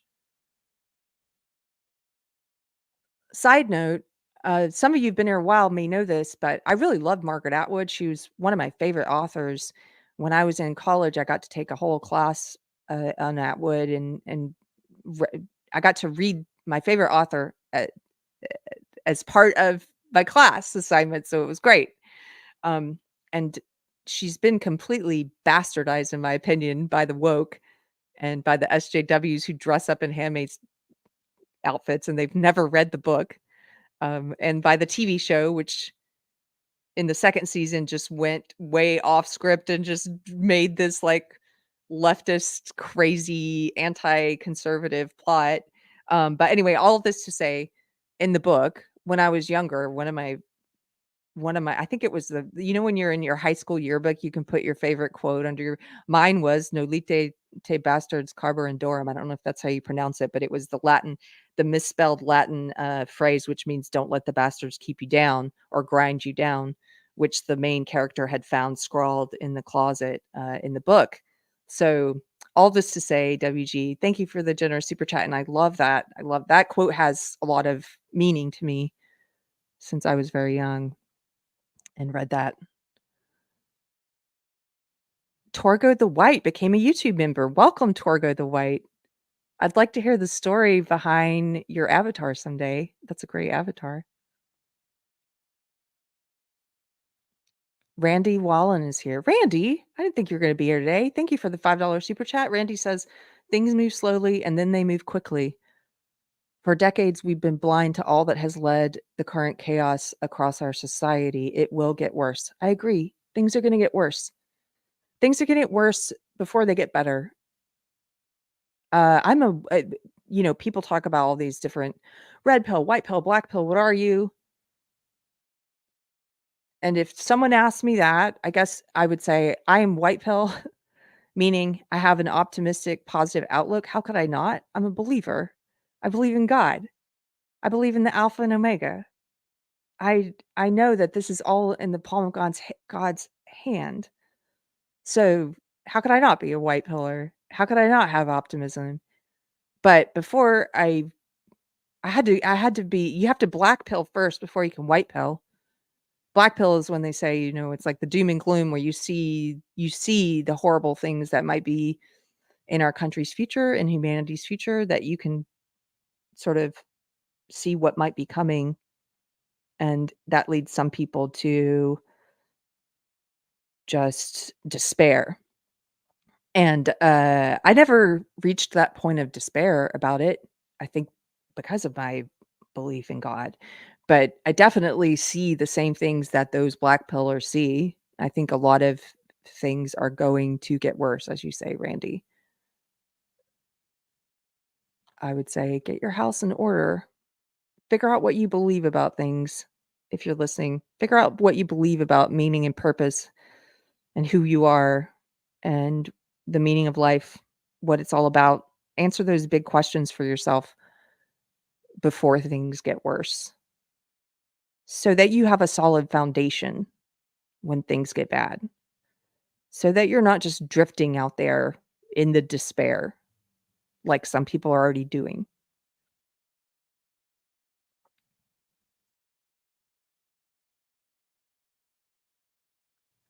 Your average patriot nerd. Hello, you're also here. Good to see you. Sent a super sticker. I'll probably see you later because I think I'm going to be on Toxic Film later, and I see you there sometimes. Sorry, I'm just trying to get through all of these. Frying Pants is also here. Thank you, Frying Pants, for the $20 super chat. It says, thanks for yet another great conversation, Keri. Well, thank you for hanging out and walking through all this stuff with me, you guys. I don't like to read all of this stuff by myself. I mean, I do. But I imagine that other people are like me and they don't like to look through all of it and get caught up on things by themselves as either, because it's sort of like, what's happening in the world? So it's good to do it with people. I appreciate you guys being part of this space, letting me hold your attention with this. Beard, hello Beard, for $5. Thanks for the chat. Says, sorry I'm late. I've been to Columbia, and it's the type of city that would be drawn into this BS like a moth to the flame. Are you talking about New York City? We're talking about Columbia University. So I'm not sure if we're talking about the same thing or if you're talking about the country of Columbia. I think you're talking about New York. Okay. Here, let's just show a few more. So this is also what I had pulled up. So I just liked this tweet. I don't know who this person is, Ricky Schlott, who says she's showing a sign here of one of the signs they've hung outside the university where they have, this square with all the tent city. Welcome to the People's University for Palestine, it says. And there's a lot of signs like this there that say the People's University of Palestine. And she's just pointing out the People's University, this is funny, also known as Columbia, costs $89,507 a year. I just like this tweet because it's so simple and to the point. These are elite.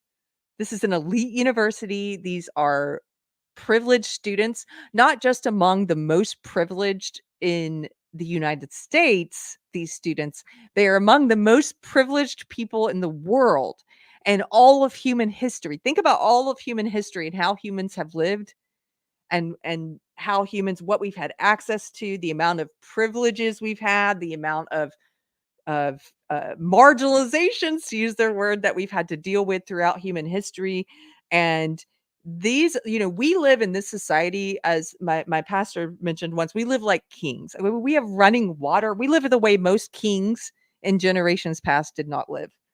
I have oranges. I can go to the store and get an orange for nothing, compared to when oranges were they used to be so rare, so exotic, that only the rich would have exotic fruits, and they would put them in their paintings, in these oil paintings in their portraits. They would have like fruit and bowls so they could show how rich they were, because it's like, dude, that guy could afford an orange. We have oranges. We live like kings, and these students go to one of the most elite universities in the US that's costing their parents almost $90,000 a year to go there, and they're putting out a sign, "We're of the people." What does this make you think of? Does it make you think of Karl Marx? A little bit? Person of privilege? Does it make you think of Peggy McIntosh? She's the one who wrote The Privileged Knapsack. She's the one who coined the phrase in the 80s. If you don't know women's studies history, that part of social justice, I do. That's the part I came up in. Peggy McIntosh in the 80s is the one who coined the phrase white privilege. She was in the top 1% of the 1% wealthy and privileged. Do you start to think that sometimes these people, the more privilege, like actual privilege that they have, the more opportunities and access that they have, do you think that maybe they start to feel guilty about it, and they start to assume that it's almost like shirking some of that guilt for them to say, to share it with anybody who shares their race, right? Or their sex. Like, oh, I only got this. I'm only feeling that because white people, all of us white people are privileged, right? We all share in this privilege, right? All men are privileged, right? Like we're all sharing this. It's like, just be comfortable with the opportunities and the privileges that you have. There's no reason to feel guilt and shame over it and try to spread that guilt and shame around to people who share your race or sex. Like, I think this is guilty. I think it's sort of like Peggy McIntosh. She wrote that essay. She talked about white privilege, but a lot of the things that she was laying out in that essay had to do with her specific privilege in her life, being in the 1% of the 1%, sort of spreading that around and saying, oh, I'm going to share this with everyone of my race, right? I don't know if that makes sense. I'm trying to explain that a little bit, but that's what I think is going on here. You have these very elite students. Welcome to the People's Revolution, the People's University at the $90,000 a year Columbia University. Okay, I'll move on. So this video I wanted to show you, this is a Jewish professor who is now not allowed on the campus because for his own safety, they've deactivated his card. And I'm going to show you this video next. I just wanted to show you what Tim Pool said about it, which is kind of funny, also sarcastic. He says, Columbia University is a white nationalist Nazi school now. Those are the rules. Shout out to Huffington Post. I can write this up for you. He's sort of being facetious there. He's sort of holding the Huffington Post to their own standards, because they're quick to call lots of people on the right these things that they're not. I thought that was funny, but here I've got the video pulled up of that teacher. So I definitely want to show, we're running out of time. I definitely want to show that one, and I want to show this one. Okay, let me show this one first because this one's short. These are more of the students, and they've captioned some of the things there at the bottom that they're saying. Uncultured ass, B word, go back to Europe. You have no culture. All you do is colonize. These are some of the things they're screaming at Jewish students. You don't have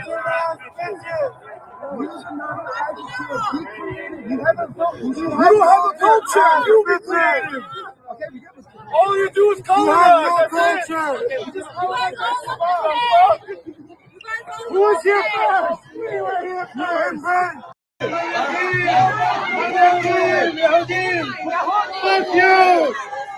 The caption here says Jewish students were told and I don't know how to pronounce those words. F you, stop killing children, go back to Poland, as they walked from campus to their dorm rooms. Stop killing children!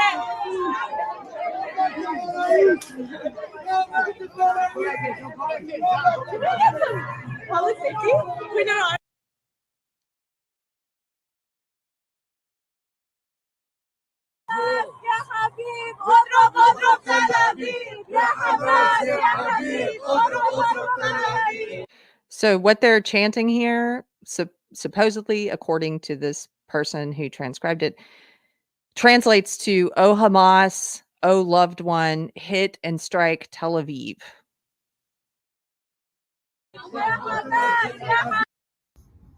I'm going to stop that one there because I want to show you the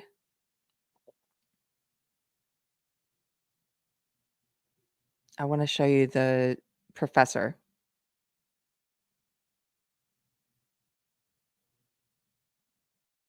The media out. This is the CEO of the university. Are we not letting the media in? What? Can you back up, please? My card has been deactivated? Why? Can you back up, please? Wait.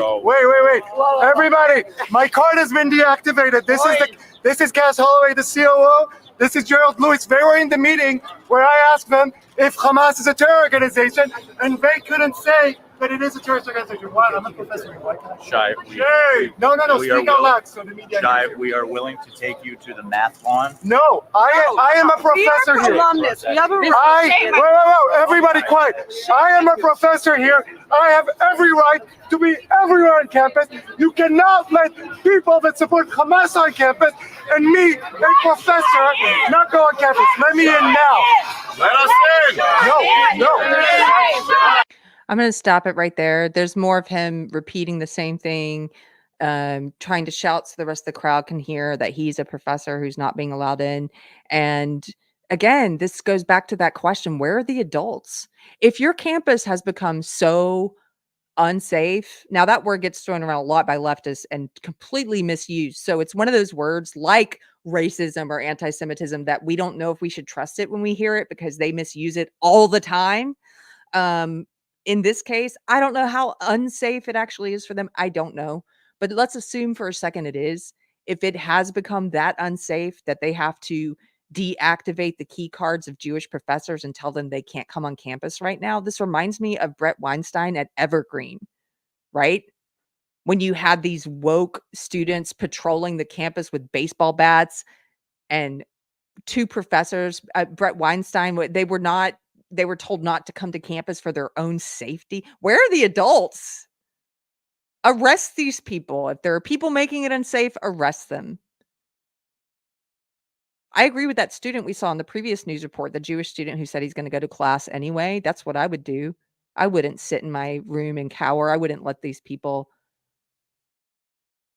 intimidate me. I wouldn't wait until it blows over. It's not going to blow over if you just sit in your room like a mouse. This professor's trying not to do that. He's trying to go on campus, and they're not letting him. Yes, Kendra, how hard would it be to give him security and arrest anyone who tries to hurt him?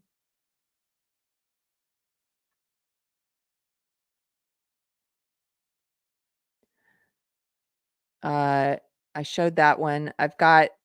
Okay, here we go. This is one where you can see kind of the cult mentality. And this reminds me a lot of the BLM videos that were coming out during the BLM riots, where all of the BLM protesters, most of them white, would all be repeating things in unison like a liturgy. My pastor, Bradley Helgerson, is the first one. You know, I'm a pretty new Christian still. I'm still learning a lot of things. I didn't even know the phrase liturgy before I met him, and he's the one who helped me understand. This is almost like a religious recitation that they do sometimes, where they all repeat after one another and they all speak in unison, like in a church. Like when you recite the creed together, it's ritualistic. This again, it's sort of an element of woke that makes me think of it like a faith, like a belief. It is a belief system, but it makes me think of it like a religion or a cult. It's a spell. Yes, Frying Pants says it's a spell. Okay, watch this. Attention, everyone. Can I get everyone to form a human chain right here, please? We have Zionists that have entered the camp. So this student says, attention, everyone. We have Zionists who have entered the camp. What? How do they know? I mean, I get called that all the time now. I'm like, how do they? It's probably not. It's probably somebody who just isn't one of them. I have no idea. But again, take that word with a grain of salt because it's like, okay, Zionists have entered. Repeat after me. We have Zionists. Who have entered the camp. We are going to create a human chain. Where I am standing. So that they do not pass this point. And infringe upon our privacy. And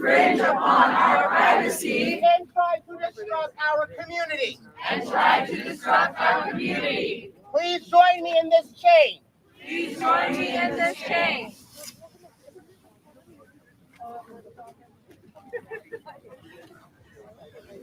Wow. I feel so loved. It's not over yet. Excuse me. Do you see what you guys are doing to us? We are going Do you to see how hostile slowly this is? And you're asking me not to record? walk and take a step forward. Yeah, I absolutely feel threatened right now. So that we can start to push them out of the camp. One step forward. Another step forward. We ask that you please. Look at all of them. How many of them are wearing COVID masks, right? This is so creepy. It's the way it's all like intertwined, like all the things as this ideology mutates and picks up things, and it keeps some of them like it's kept the COVID stuff. And now they're all running around. This is like a horror movie. Somebody in the chat said Village of the Damned. Could you ever imagine that now the left would just wear surgical masks all the time and we're just totally it's become normalized? If you saw this 10 years ago, you'd be like, what horror movie is this? Oh my gosh. Please respect our privacy and our community guidelines, which you have so far disrespected, and leave our camp. One step forward. Ew. Ew. Ew. Have you gotten enough video? Because I look very pretty.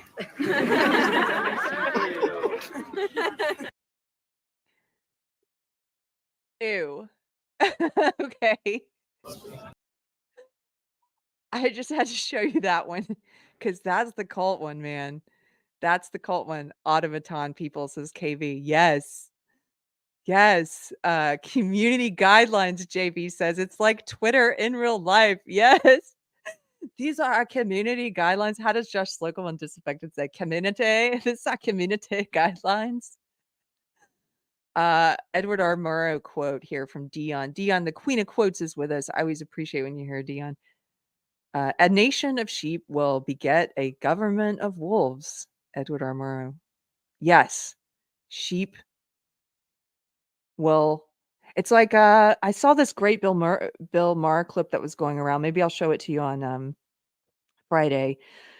But in part of it, he was talking about why do you find pedophiles in schools? It's so weird on YouTube. Most creators I watch, they won't say certain words like that.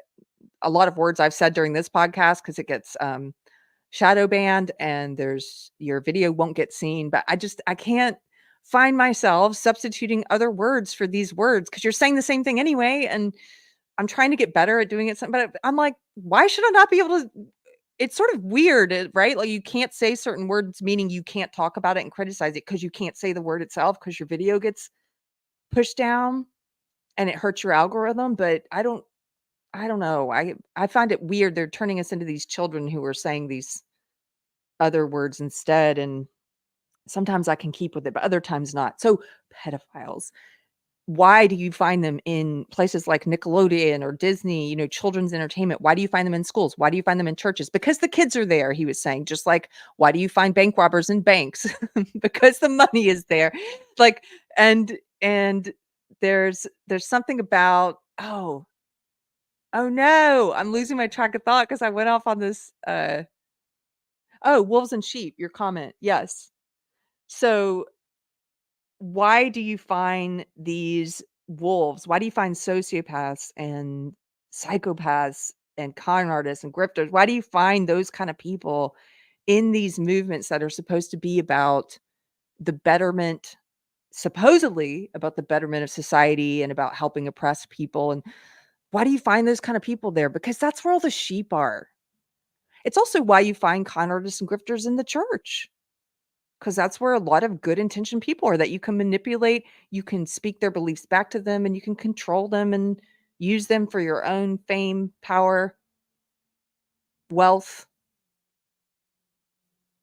So, yes, these people behave like sheep. They want a shepherd, and unfortunately, most of the time, the shepherds they get are wolves in shepherd's clothing.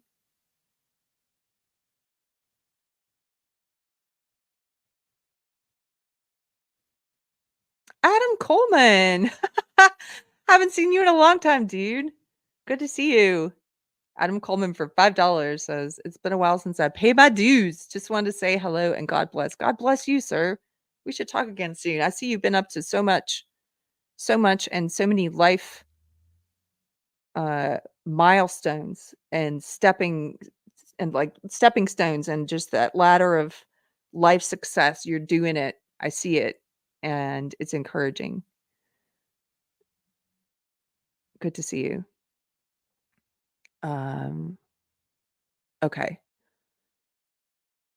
Mark for $2. Thank you, Mark. Says, how many protesters are enrolled students? Who knows, right?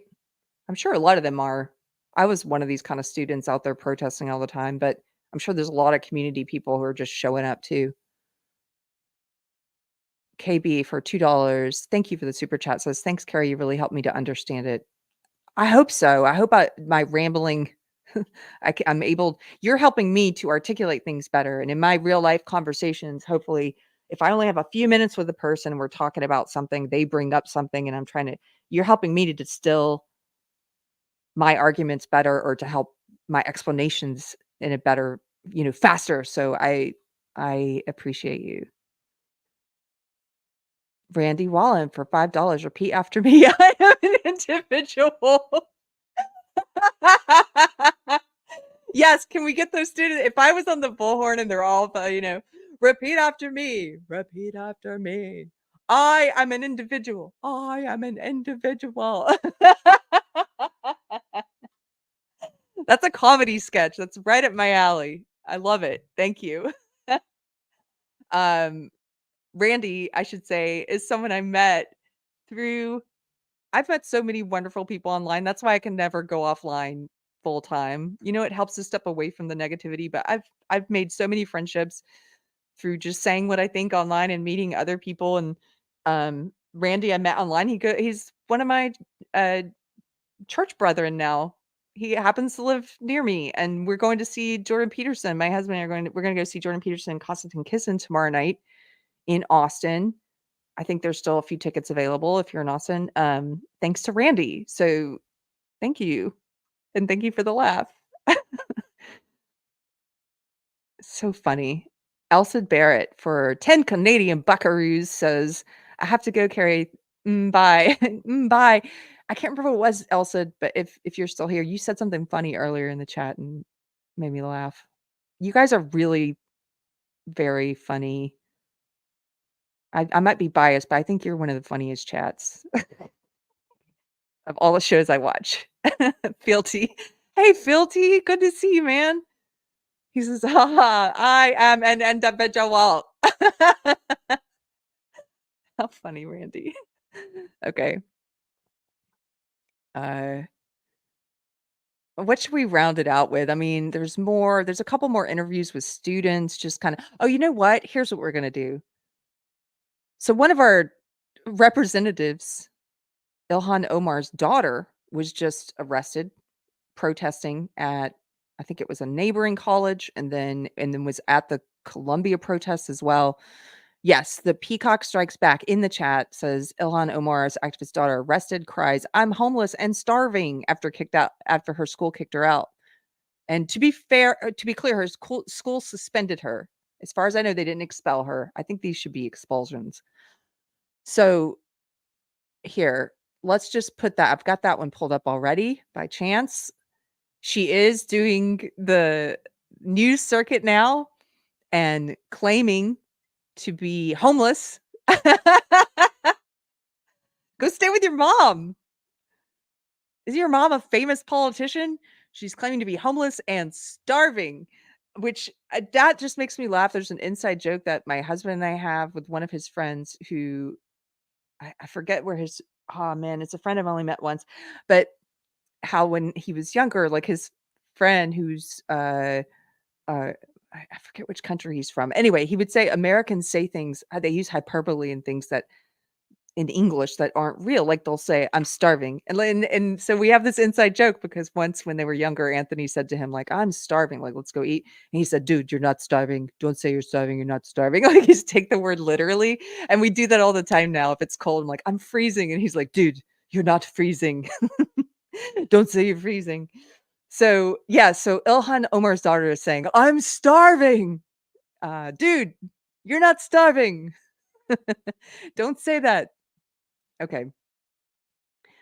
She's saying she's starving because she's not allowed back on campus during her suspension. Okay, here we go. Protests against Israel grows within the tech industry. Tensions on college campuses have also reached a boiling point. At Columbia University here in New York City, more than 100 people were arrested on Thursday after occupying the school's South Lawn for 30 hours in support of Gaza. According to police, Columbia President Minouche Shafik asked the NYPD for help, citing a, quote, clear and present danger.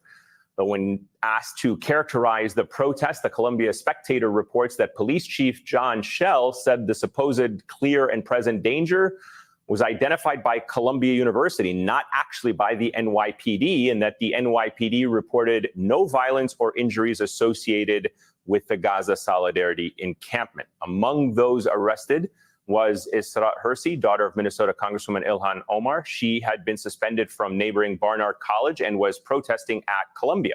Congresswoman Omar posted on X that she was proud of her daughter and, quote, stepping up to change what you can't tolerate is why we as a country have. She says she's proud of her daughter doing this, of causing such a disturbance that she was among those who was suspended and arrested, which says a lot because it doesn't look like they're doing a whole lot of suspending and arresting to me. If the campus is so unsafe that they're not allowing Jewish professors to step on campus and they're warning the Jewish students that they should attend class remotely today on Monday. The right to speech, assembly, and petition enshrined in our Constitution.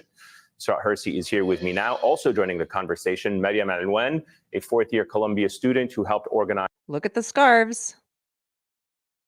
The protest. She was also suspended and arrested.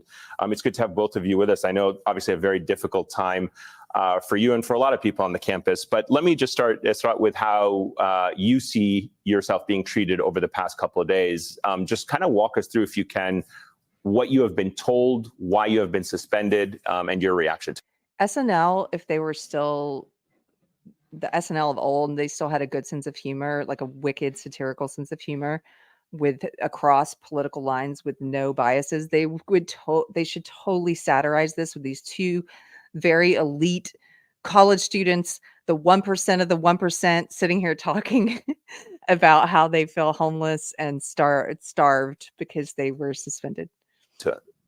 Yeah, I guess I was suspended Thursday morning at 10 a.m. with two other fellow Barnard students. The email stated that we had engaged in disruptive behavior, but had not outlined the code of conduct that we had violated. The three of us were the only three that had done public interviews at that point. And so we think that our targeting or the reason we got suspended so early was due to the fact that we had made ourselves known. And then that the school got NYPD records to be able to arrest the rest of the students. How I'm feeling about it, however, I think a little bit like this was expected. We all knew the risks and we knew what we were engaging in. However, I wasn't really expecting to be immediately locked out of my dorm, of dining, of campus as quickly as I was. I can't dine. I'm starving. I can't dine. Yeah, and to that point, Maryam, as well, you have been involved in the protests and in the campus, or on the campus, I should say. Talk to us about what experience you have had. What did the university tell you as to the reason why you were also suspended, and whether or not are you being treated differently than your fellow colleagues? So Barnard seems to be a little bit more repressive than Columbia. I was notified that I was suspended yesterday, whereas they were notified, specifically, and 2 other students were told that they were suspended before we were arrested, and they were locked out of their housing. I was not locked out of my housing.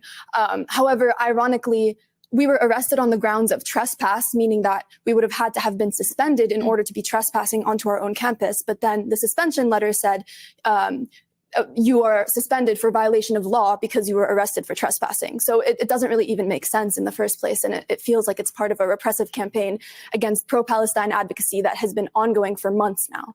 I have to laugh because in the chat, Torgo the White put up a quote from Monty Python, "Help, help, I'm being repressed," right before she said repression. You nailed it right before. I was going to highlight this quote anyway. Right after you did this quote, she said, "Repression on campus." How funny is that? The timing. That's perfect. I love stuff like that. The university was saying that part of the reason why they took this action, certainly the president of the university, was because, as I said, it posed a clear and present danger in the university, perhaps threatening other students. Talk to that charge. What was the encampment like? Do you see any validity that the encampment was threatening to other students, made other students feel uncomfortable? No, I think that the encampment was honestly one of the beautiful forms of solidarity.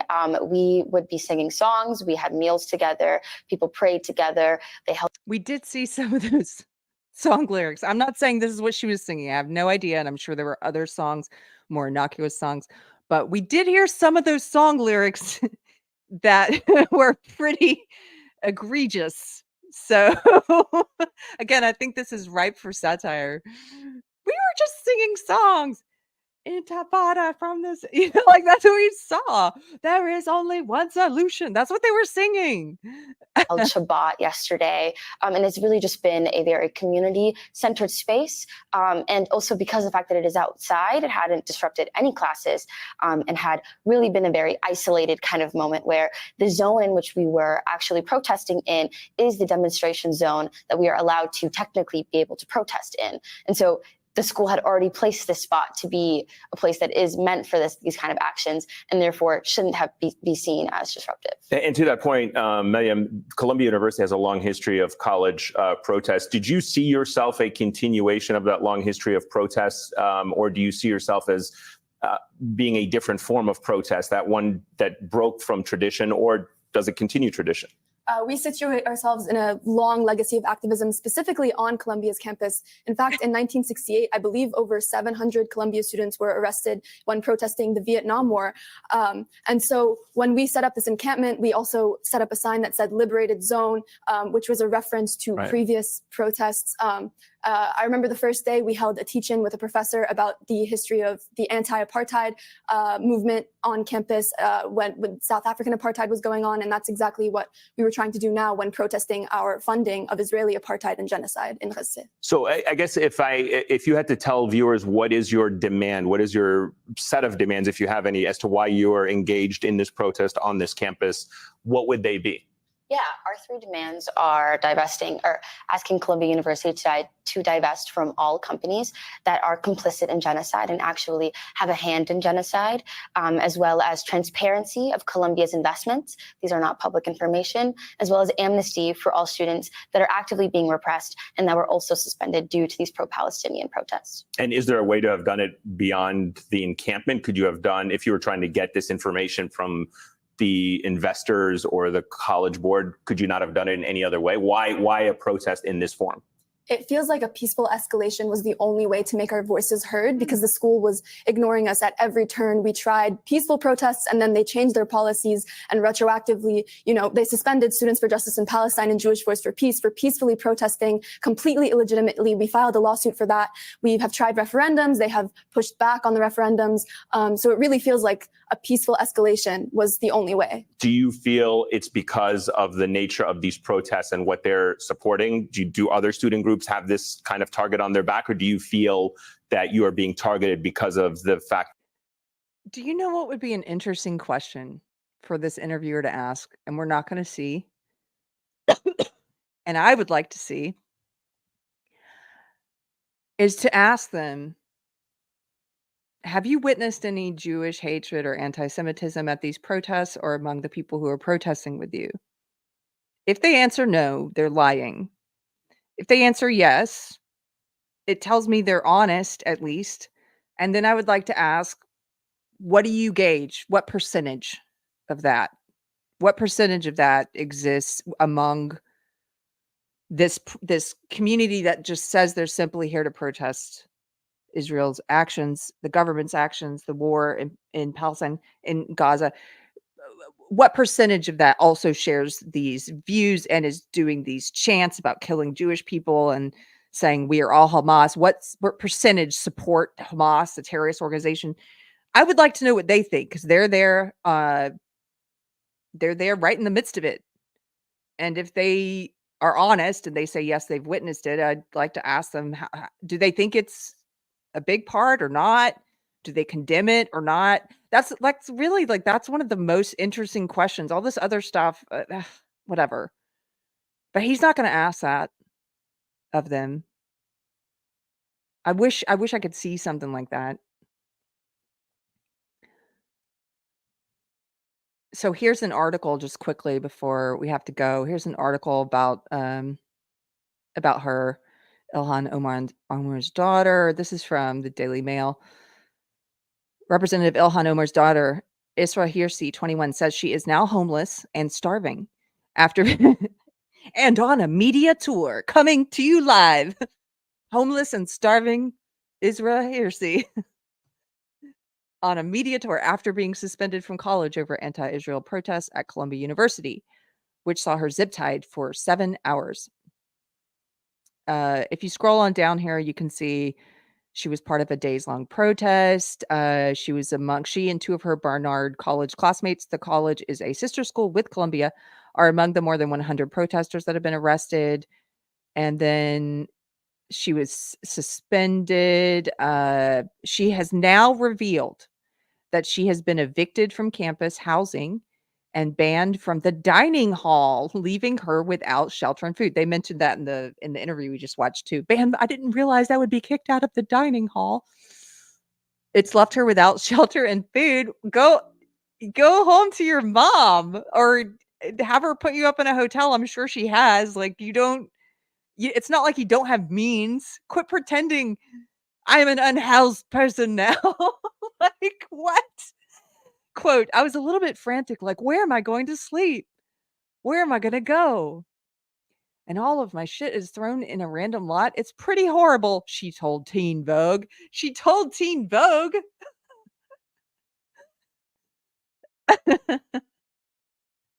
I'm homeless now. I'm sorry, it's just so stupid to call yourself that. Quote, I don't know when I can go home. She means back to the university, to her campus dorm. She doesn't mean home as in her mom's house. She means back to her campus dorm. When is my suspension over?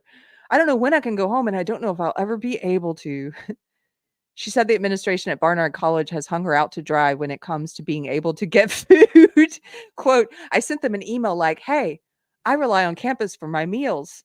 I rely on my dining plan. And they were like, oh, you could come pick up a prepackaged bag of food a full 48 hours after I was suspended. So wait, they're giving you food during your suspension, but you're starving.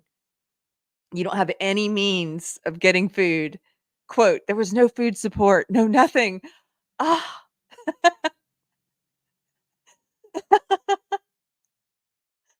Piercy, 21, displayed a worried face as she's was seen being handcuffed alongside other sit-in pro-Palestinian protesters who were issued with summonses for trespassing. She recounted being taken to the police plaza in Manhattan, where she was stuck there for hours, like during a police processing for trespassing. Quote, "We had so many people who were born female in our group. Look at this wokeness. Born female. Do you mean women? Do you had women in your group? You had women in your group. No, but you got to use the newspeak, the Orwellian terms to let us know what cult you're in, if it wasn't already clear, honey. We had so many people who were born female in our group that they didn't have enough space for us. It was a very slow process in getting everybody into the cells. Excuse me, I was put in the born female cell, but I am born male." I'm just sorry. This is just ridiculous. I was zip tied for about 7 hours and I wasn't released for about 8. Adding that she didn't get out until a total of 13 hours after her arrest. You were released less than 24 hours after your arrest, but you gotta make it sound like it was horrific. I didn't get out until 13 hours had passed. Hearsay saved her harshest words, however, for Laura Rosenberry, the president of Barnard, who she believes overreacted. Quote, "I think it's really on a school-by-school basis, and Barnard has decided to take a very egregious stand against us," Hearsay said. Well, if she didn't, they might be doing what Columbia is doing today, which is holding remote classes and barring Jewish professors from their campus because everything's out of control. Here, let's scroll on down. Look at this. Hearsay said most of the students at Barnard are, quote, femme identifying. Again, nonsense, made up words. I don't care if you are what you are identifying with. Are you trying to say they are women? And being warned that if they leave their dorms, they won't be allowed back in. Barnard is an all-women's college. Oh, I see what's happening here. There are men attending who say they're women. She says she will remain homeless.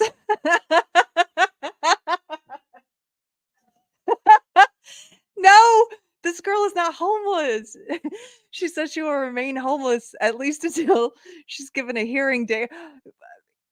Ilhan Omar, won't you please go find your homeless daughter on the streets outside of Barnard? Maybe you could go to Teen Vogue or MSNBC to find your homeless daughter. She seems to be on a media tour. Perhaps get in touch with her publicist. You can help your homeless daughter, Ilhan Omar.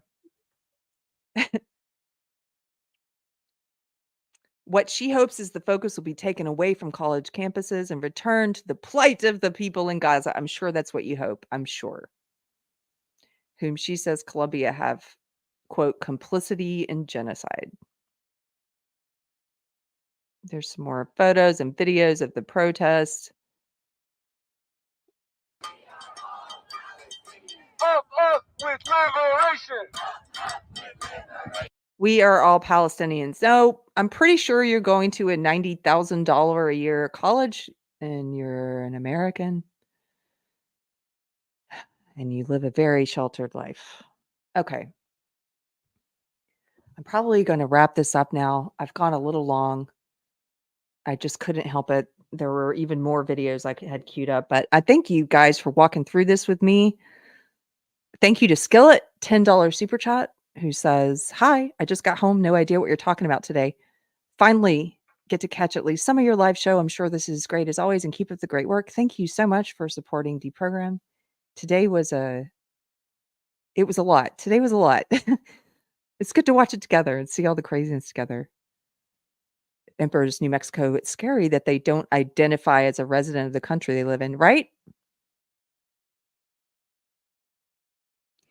Blaster, you guys are so funny. Blasterian? Someone please donate her a gluten-free vegan chicken won't someone think of Ilhan Omar's homeless daughter? Can we please get her a cappuccino with nut milk? Not cashew, but almond, please.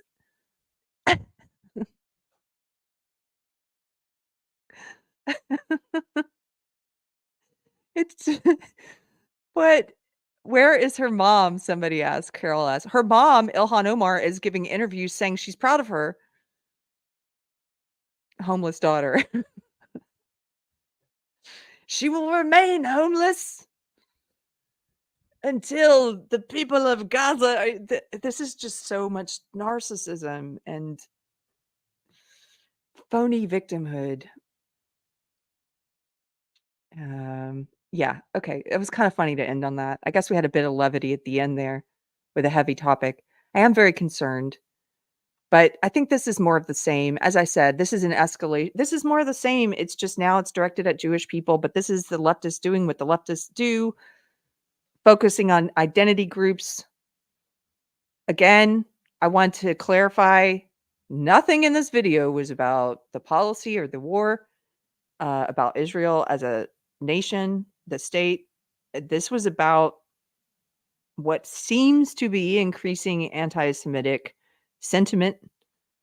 I think it's happening on both the right and left. This video is specifically about it happening on the left at Columbia University, and wondering how much of that exists.